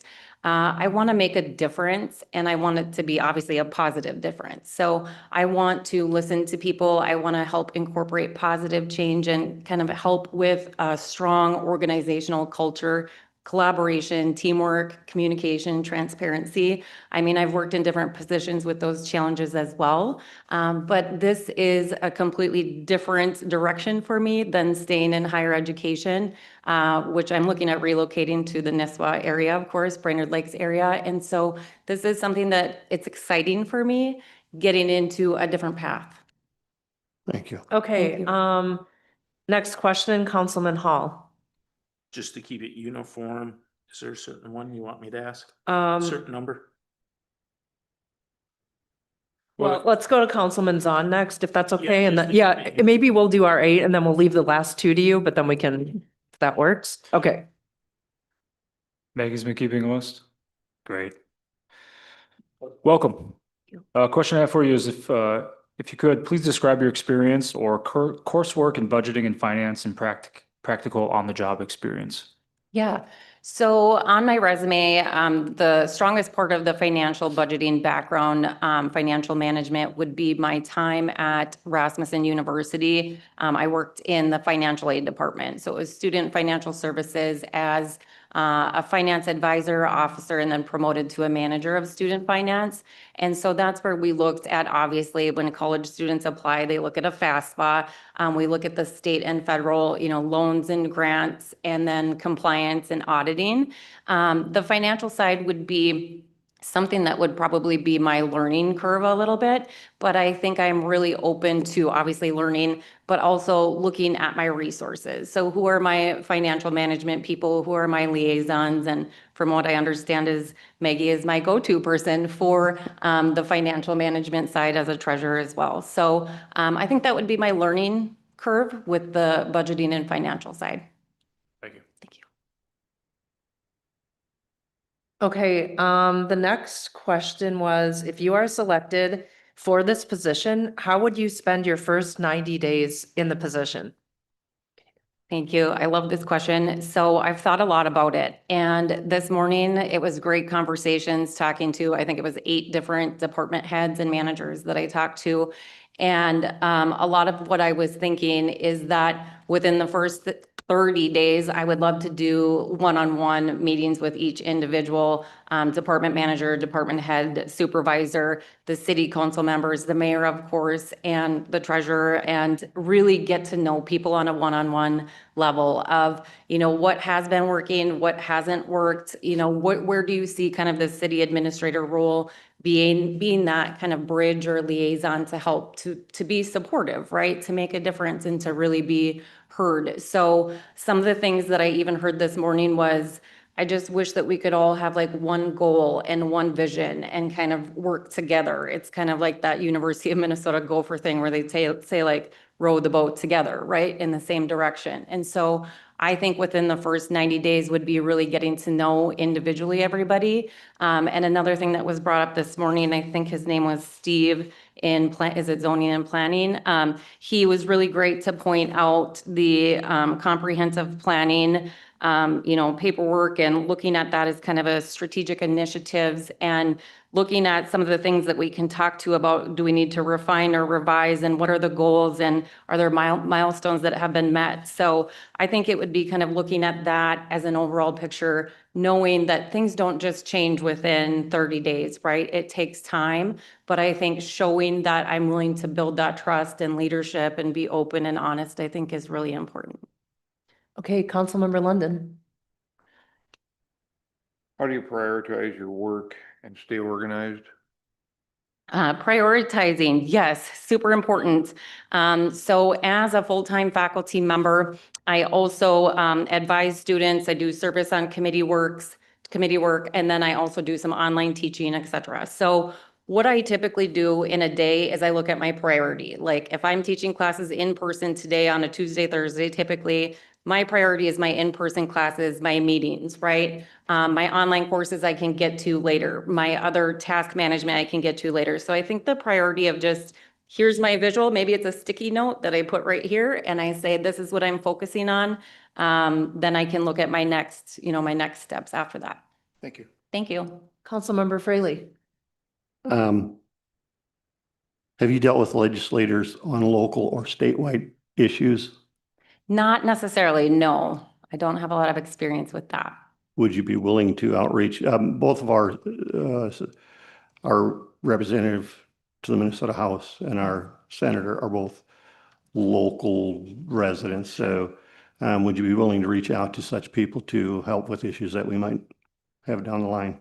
Absolutely. I think networking and collaboration and, creating that teamwork, open communication, transparency, relationship building is so important. I remember when I started working at the university 13 years ago, I had never taught a class in my life and I was pretty nervous about it, but it was about networking and getting to know who are your subject matter experts, who are your resources that you go to. So yes, I would definitely be open to creating those relationships. All right, thank you. Thank you. Councilmember Hall. What do you need from the city council to be successful as the city administrator? Yeah, great question. I think I would need a clear communication plan of, here's your job duties, here's your responsibilities. This is where we see this position being successful. This is where we see it growing. These are some key opportunities. I think I would need to know that just right off the bat. What I said this morning with the department managers was getting to know them on a one-to-one level, but also finding out these are things that have worked really well and these are kind of our challenges. And then maybe even just pulling a summary key report to find out what's something that we can work on right now? Like what's an initiative that we can work on within these next 90 days or to this next year? So I think really hearing from the city council of these are the expectations, and maybe I hear about the past of this has worked well and this hasn't, or this is really what I would like to see different. I think just that open plan of where I need to be as an administrator. Okay, and Councilmember Zahn had to jump out to Oh. take a quick call, but his next question was, tell us what you know about our community. Great, I love this. So I have been traveling to Nisswa area, Brainerd Lakes area for about 15 years, and I probably come here at least 4 times a year. And I love tourism here. So I go to different hotels, different resorts. Last night I stayed at the Nisswa Hotel and Suites. I was showing this morning, I said, and I'm using some of their paper and that's okay, I think, as a guest, right? But what I know about the city of Nisswa is it's about 2,000 year permanent, year-long residents, but I know that it exceeds a lot in the summer months, or what would it be? I suppose spring, summer until October, maybe through MEA is what I'm kind of hearing.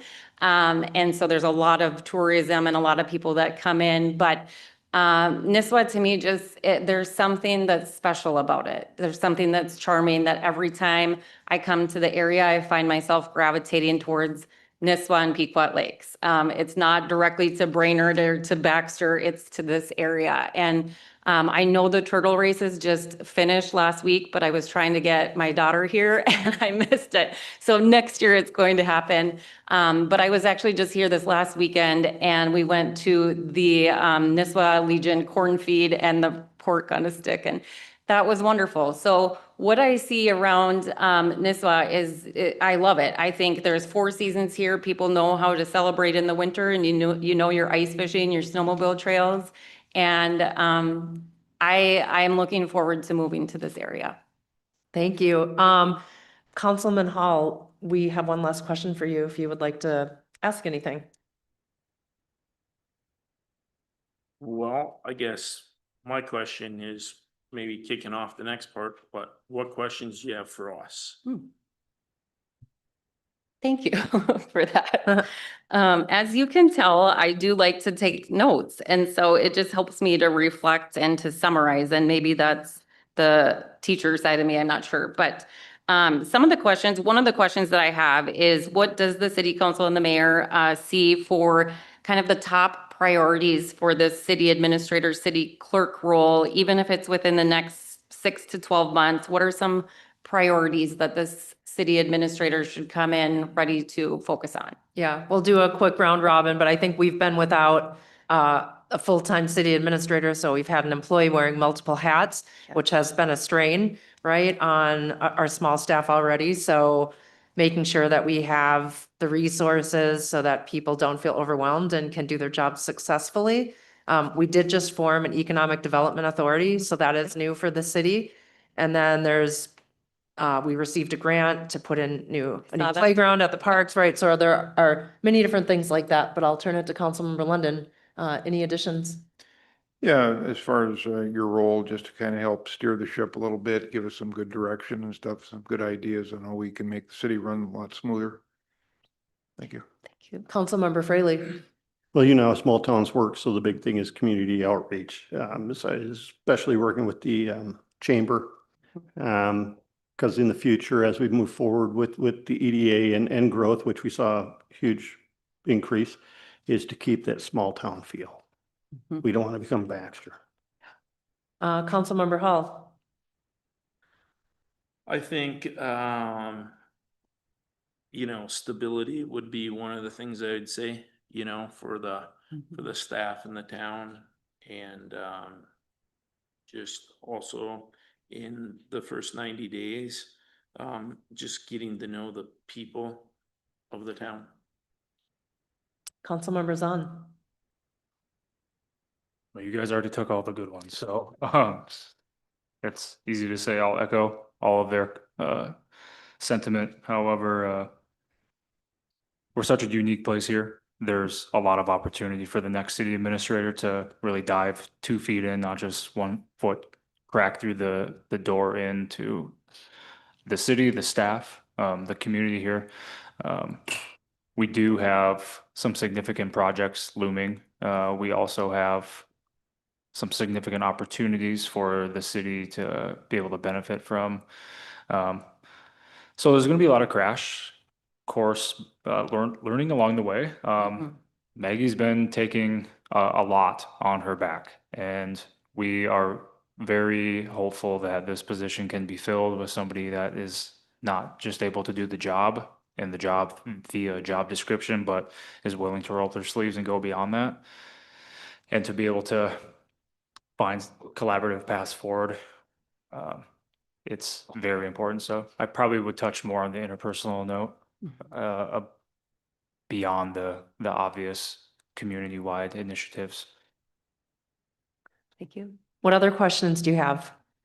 I think I already addressed the opportunities here and really to make that immediate impact. One of the other questions was, what are some of the communication routes or reporting that's most helpful with the city administrator role, the city council, the department heads, the community? Is there obviously there's formal reporting, I assume, right, with all the meetings, but is there another way to kind of build that teamwork, collaboration together with the city administrator and the city council? One of the things that Councilmember Zahn has actually mentioned to me multiple times, but we've been so short-staffed, there just hasn't been the bandwidth, is that previously when there was a city administrator here, that there might be like a weekly or bi-weekly report that would go out to all the council, just of different key projects or updates from different departments that helps keep everyone on the same page, because council meetings are only, I guess, every month. Yeah. So something like that seems like it could only be a value add moving forward, but again, it's not in place right now because there's just no bandwidth to do it. Okay. Do you have anything to add? No, I guess, when you come on or person gets hired for this, just to meet with everybody and see what the needs are and see what, individual ideas are, maybe incorporate some of your thoughts to make things work. Councilmember Fraley, anything to add? Just having an open door for the council. I know council, we're liaisons with different department heads, and we kind of like to talk to the department heads. Usually I do.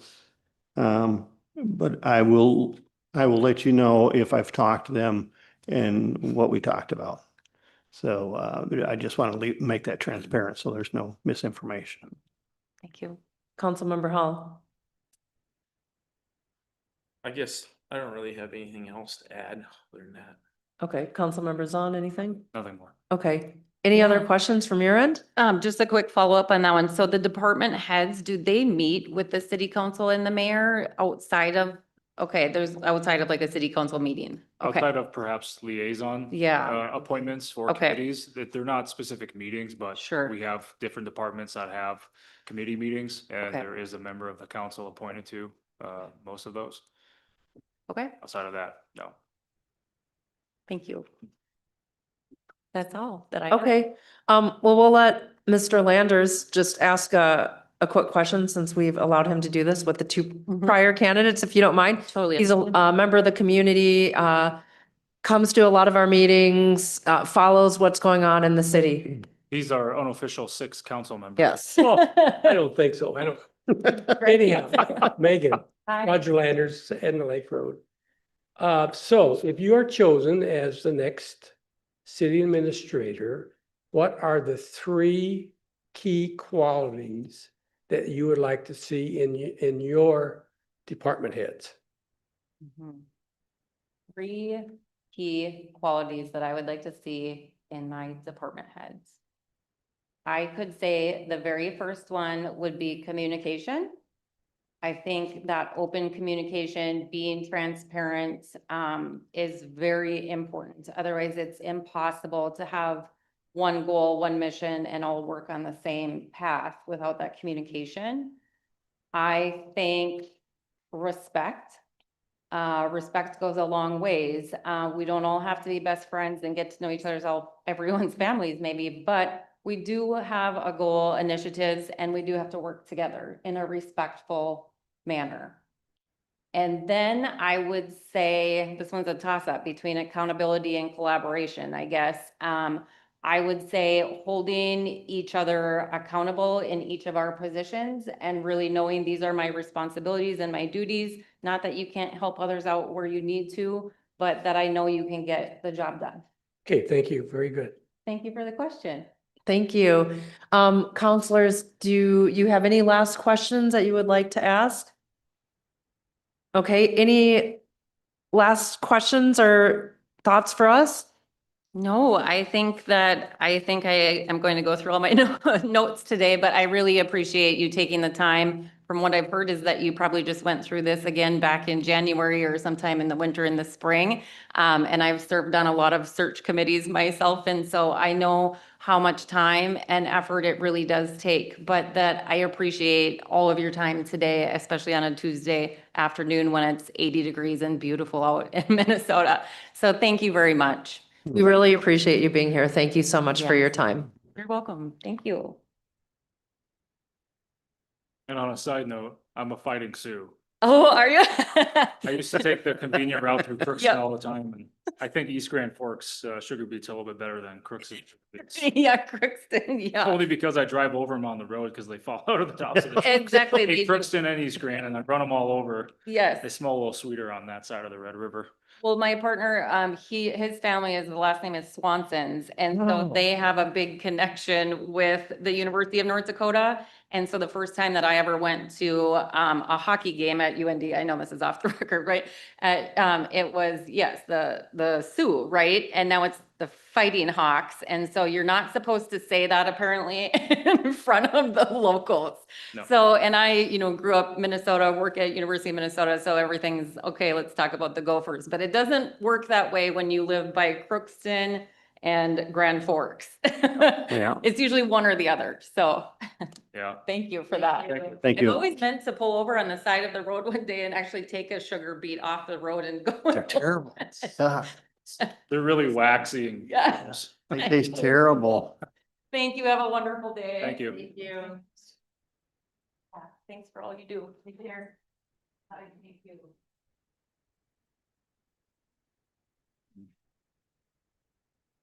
Our next interview is scheduled at 2:30, but if the last candidate shows up early, are you guys good to start early? Okay, I was just gonna ask Mr. Humple if he knew if he might be early, but we'll wait till he finishes up.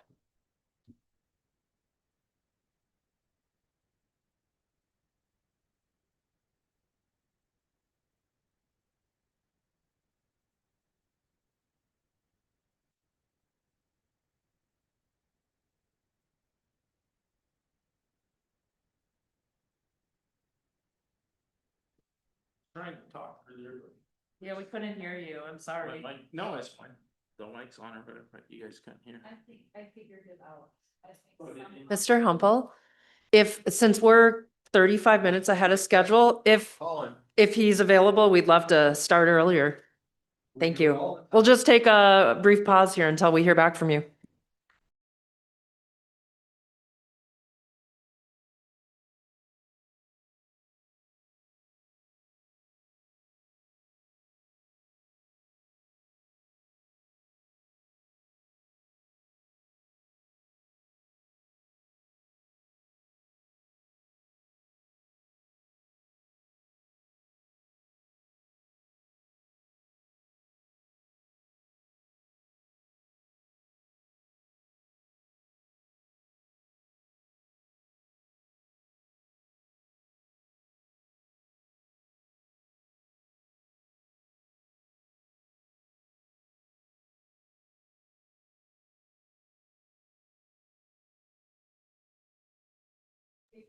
Why don't we say 2 o'clock?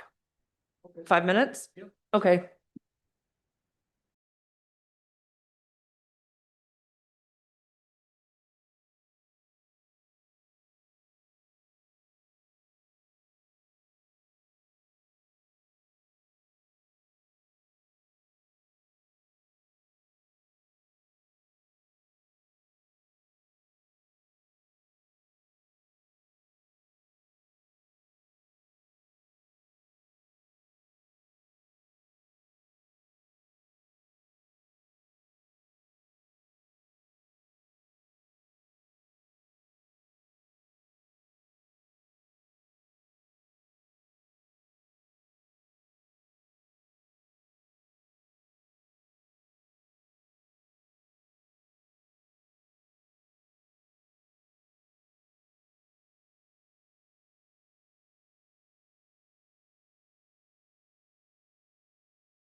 Hi Okay, there. we're back on.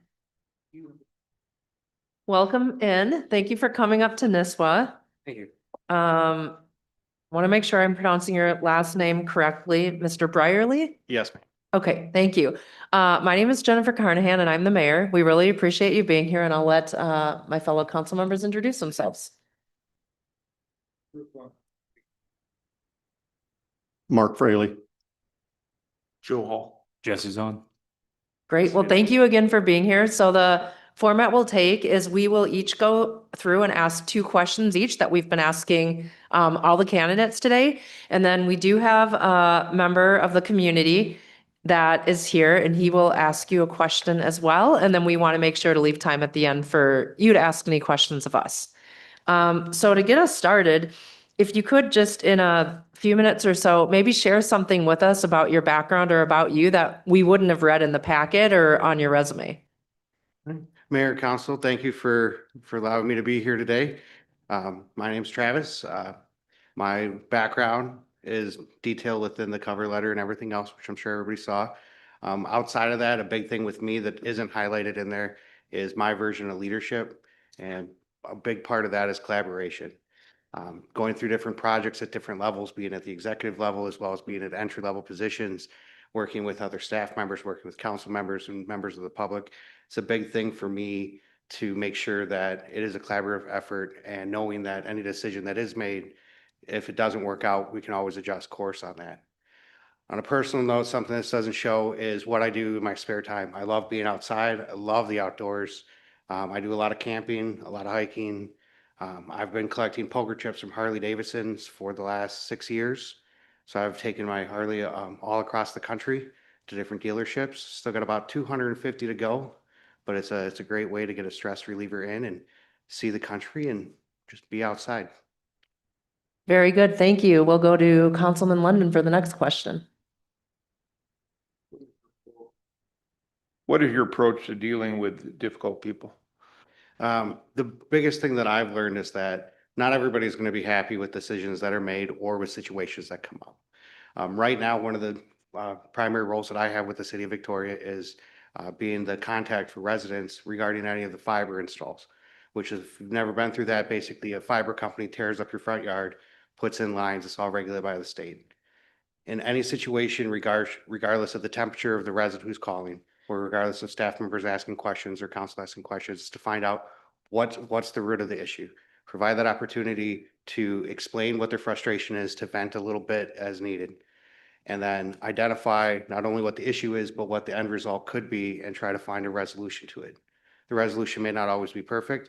It may not always be what everybody's expecting, but the goal is to make sure that that resolution is productive and that you can move forward with the next step if you need to do follow-ups or if there are other changes that need to be made going down the road.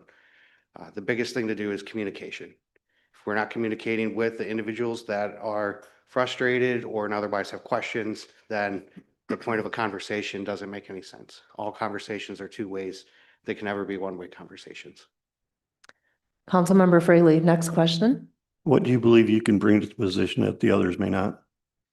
What I can bring, Councilmember, what I can bring to Nisswa that others can't is I want to be in a small town and I want to be in a small town up north. I love the area. I like being, like I said, outdoors, and this is that outdoors area.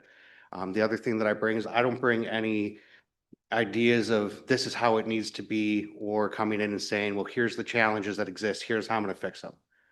The biggest thing that I do, and I always try to preach to myself and to others that I've been in charge of, is always sit there and say, keep an open mind. If coming in, I don't have any true goals to what Nisswa needs or how Nisswa should be run or anything like that, or what the position is as far as supervisory goes, or as far as the task at hand. Because what I believe we should do is sit down with everybody individually, find out what their goals are, find out what challenges they have, and then work in a collaborative effort to see where I would fit in and how I can be best useful to those situations. Overall, creating a goal and creating a plan that can be agreed upon by the majority, if not everybody, and that way moving forward, it's as productive as possible. Thank you. Thank you. Councilmember Hall. What do you need from the city council to be successful as the city administrator? Councilmember, the only thing that I would ask from the city council as far as being successful is the trust that I have the ability to do the role, the trust that I can be seen as a good team member within the city, and to make sure there's transparency when there are conversations, especially difficult conversations, making sure that we're working forward towards a common goal. Councilmember Zahn. Please describe your experience or coursework in budgeting and finance and practical on-the-job experience. Councilmember, in my previous roles, I was a city administrator in Lewiston. I got that job coming right out of college. A little quick, the learning curve was very steep because initially I had to come into an audit on my third day.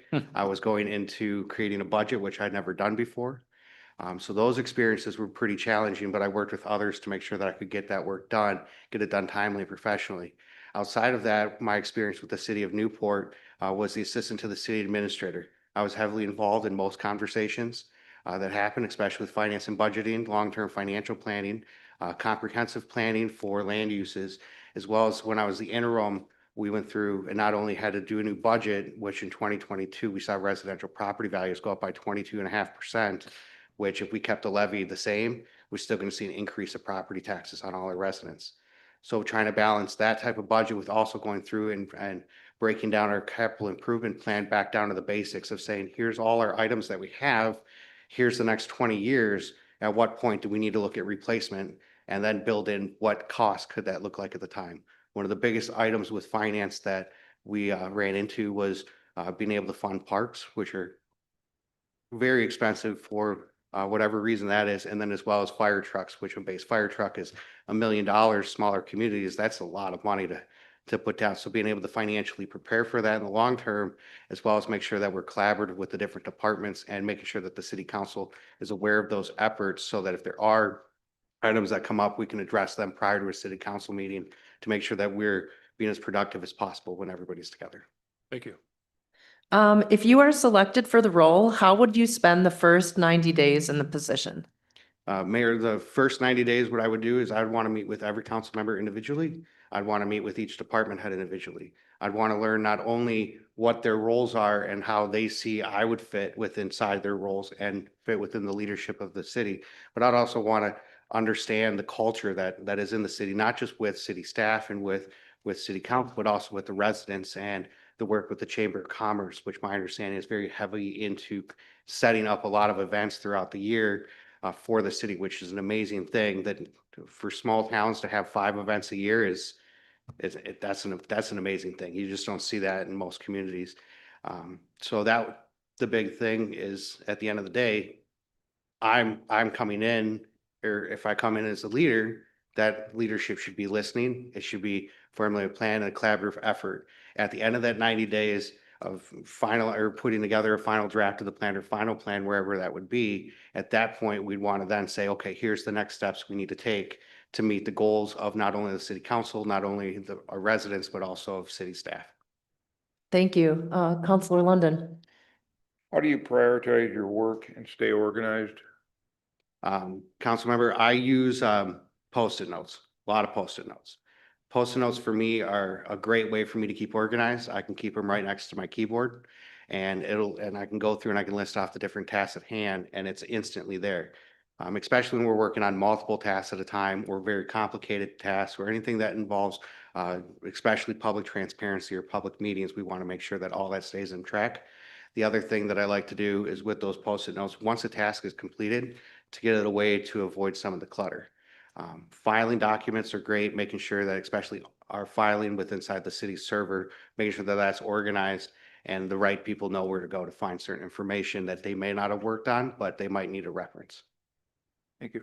Councilmember Fraley. Have you ever worked with legislators on local or statewide issues? Councilmember, I have not worked directly with legislators on local issues. I have met a few local legislators throughout my career. However, the conversations that I've had with them are basically trying to find documents and information and providing that transparency at the direction underneath the city council. I'm going to jump to Councilmember Zahn and go to Councilmember Hall for the last one. Mr. Travis, tell us what you know about our community of Nisswa. What I know about the community, a lot of things. I got some notes. that I took, being prepared. I know there's a strong sense of community here. I know going through the comprehensive plan, the biggest thing that was written in there over and over is that this is a small community. Though there is a lot of tourism, though there's a lot of resorts and campgrounds and a lot of people going to their cabins and things like that, the community has stayed a small community. It's stayed tight knit. And with that, it is a bedroom community to Brainerd, but this isn't Brainerd. And it shouldn't be treated as it is Brainerd. This is a smaller community. It needs to stay with those community values, those local values. When we look at the businesses that we have in town, they're boutique businesses for the most part. They're unique and they're unique to Nisswa. If you want to go to Target, there's one in Baxter. You don't need to, in my opinion, Nisswa would not be the place to build a Target or a Walmart or something big like that. That would take away from the small town charm, especially when we have such a great Main Street here. Thank you. Councilmember Hall. Did we get all the main Mhm. questions? Okay. What questions do you have for us? The main question that I would have, council member, is if I was to be hired, what would be the primary expectations coming into the role that the city council would have of me as far as what goals are being outset and what type of leadership they would like to see, or if there's specific tasks that are needed to be done within the early parts while I'm still learning the community and learning the culture as well as the staff and the city council individually. Yeah, we'll go around. So I think organization at the outset, right? This has been mentioned in previous interviews. We've been without the city administrator role for well over a year, and we have an employee who's been wearing multiple hats, and it's stretched too thin, right? And that impacts everything we do here, right? So having someone that can come in, hit the ground running, but also do it in a way that's respectful, learning, doing the background, getting the education, and understanding the key initiatives that are on the city's plate right now. Councilman London? And to give some good advice and direction so we can make the best decisions for the community. Councilmember Fraley? And nothing to add? No. Oh, okay. Councilmember Hall? I don't really have anything to add. Okay. Councilmember Zahn? Conduct your due diligence. You're gonna have to walk into a situation where there's an individual like Maggie here that's been taking much of the workload on the administrative side for the city for too long, over a year now. And at that point, be able to find yourself in relationship building mode with the rest of the staff, this council, the community, taking within the first 30, 60, 90 days, an honest effort and approach of trying to disseminate what perhaps you view is most burning, and then bring that to the council, but also by taking input from us as a council to keep driving things forward.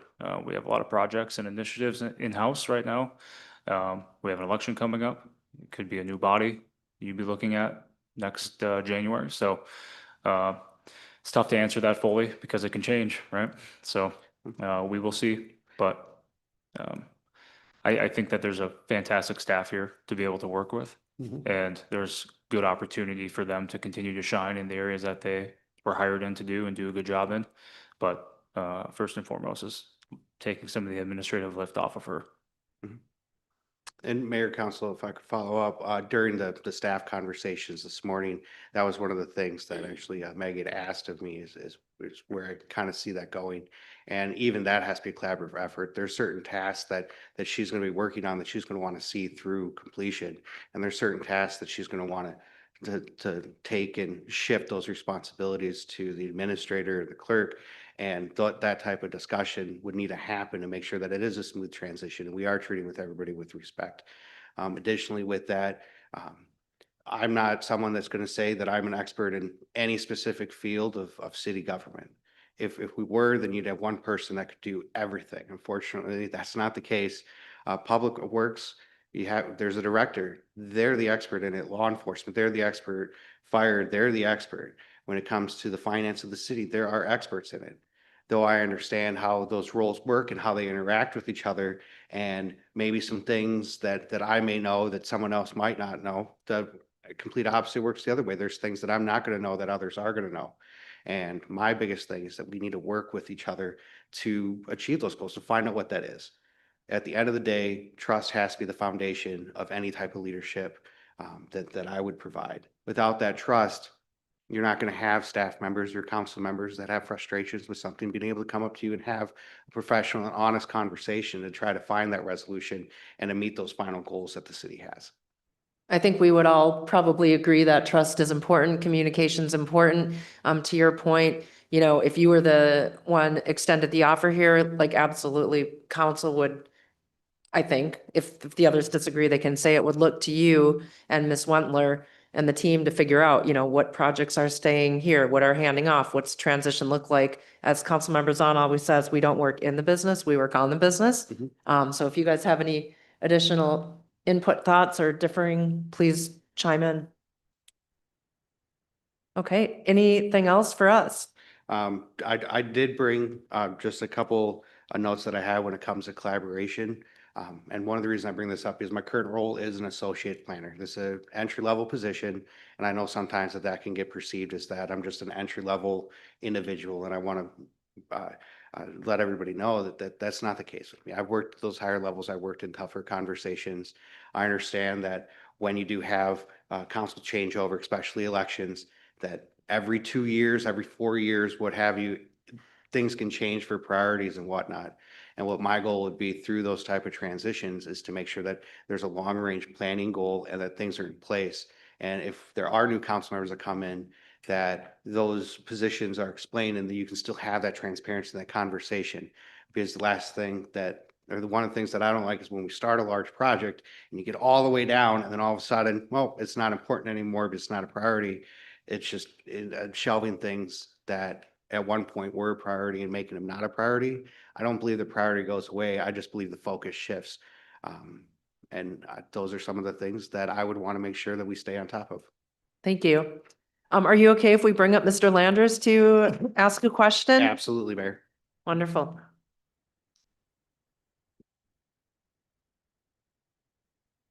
Hi, Travis. I'm Roger Landers from Edna Lake Road.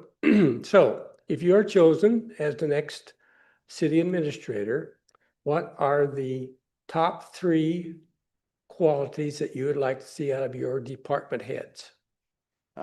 That's an excellent question. The top 3 priorities I would want to see out of any department head or staff would be: one, we have to have that foundation of trust. And that trust includes transparency, it includes honesty, and it includes a level of being humble. Not every decision that everybody makes is going to be perfect, but the decisions that we make are based on something relevant, and we're all professionals here. And if we make a decision that doesn't necessarily create the end goal that we were looking for, then we reevaluate the decision and we can pivot on it, or we can make modifications to the next step moving forward to still reach that goal. Okay, very good. Thank you. You're welcome. Thank you. Do you have any last questions for us Uh, or not- comments? Not this time, Mayor. It's been a long time since I've interviewed, so I'm maybe a little bit nervous here.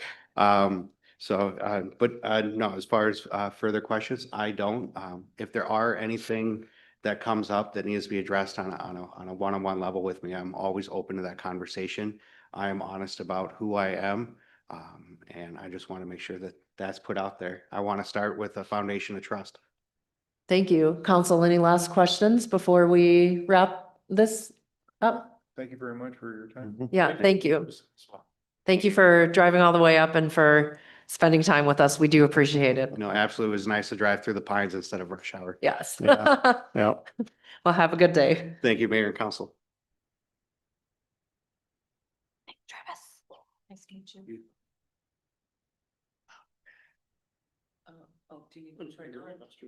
Oh, good.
I'm just gonna wait for Councilmember Fraley to come back.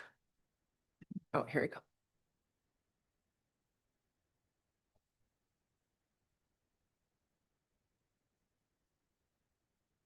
Okay, so we have completed the 4 interviews, and we are ahead of schedule.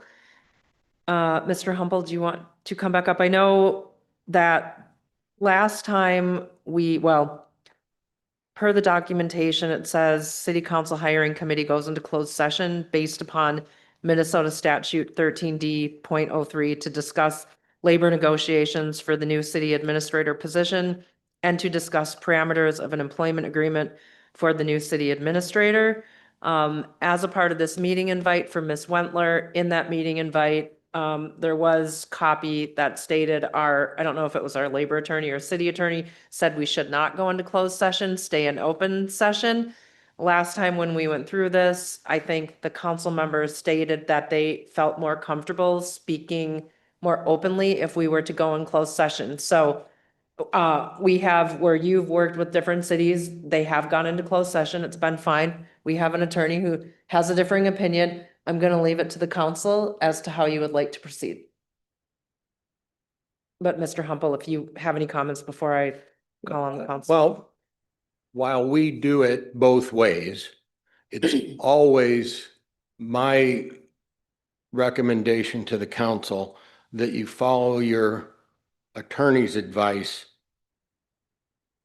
regardless of what we have on here, because I've worked in cities that go into closed session and I've worked in cities that do not, but excuse me, not my glasses. Yeah. Um, So different attorneys have different they have- interpretations of the Everybody has a statute, right? different, they can interpret things differently, but again, I think, my recommendation would be for you to always follow your attorney's advice. Okay, well, I'd like to ask the counselors, how would you guys like to proceed? But Because I work last- for you, so. Yeah, I'll no, do but thank whatever you, thank you. choose. Councilmember Fraley, do you have a strong perspective? I don't have either a way? strong preference one way or the other. Okay, Councilmember London, Go either way. Councilmember Zahn, What, who was, which attorney suggested to go? Was it the labor attorney? Labor attorney. Were they solicited to provide that advice? Yes, the last time I had asked, because I didn't believe this was a reason for closing a session. So I reached out to them and they advised us that we should not be closing a session, and SCSC said, you can do it either way. And you guys opted to close for it. So I'm just restating that this is what our labor attorney said, and you guys can make the ultimate decision. I would like to see us go to closed session, speak more candidly. okay, Councilmember Hall, I guess I would follow the city attorney's guidelines, but okay, well, do you have a motion that you would like to make to go into closed session, or because? 3 of them just said that they would like to keep it open. Is that my, I think they were indifferent, the Indifferent? 2 were indifferent. okay, I'll ask the general question. Does everybody believe that we would speak more candidly to each other if we go to closed session? Okay, I think if we go to the closed session, it might be better, is we that could, more beneficial for a candid conversation? Okay, you can make a motion if you'd like. I'll make a motion pursuant to Minnesota State Statute 13D.03 to discuss labor negotiations for new city administrator position and to discuss parameters of an employment agreement for the new city administrator. Do we have a second? I'll second. Okay, any additional discussion? All those in favor of the motion, please signify by saying aye. Aye. Opposed? Okay, motion carries, but we would keep Mr. Humble in the room. Thank you, Mr. Landers. We'll see you.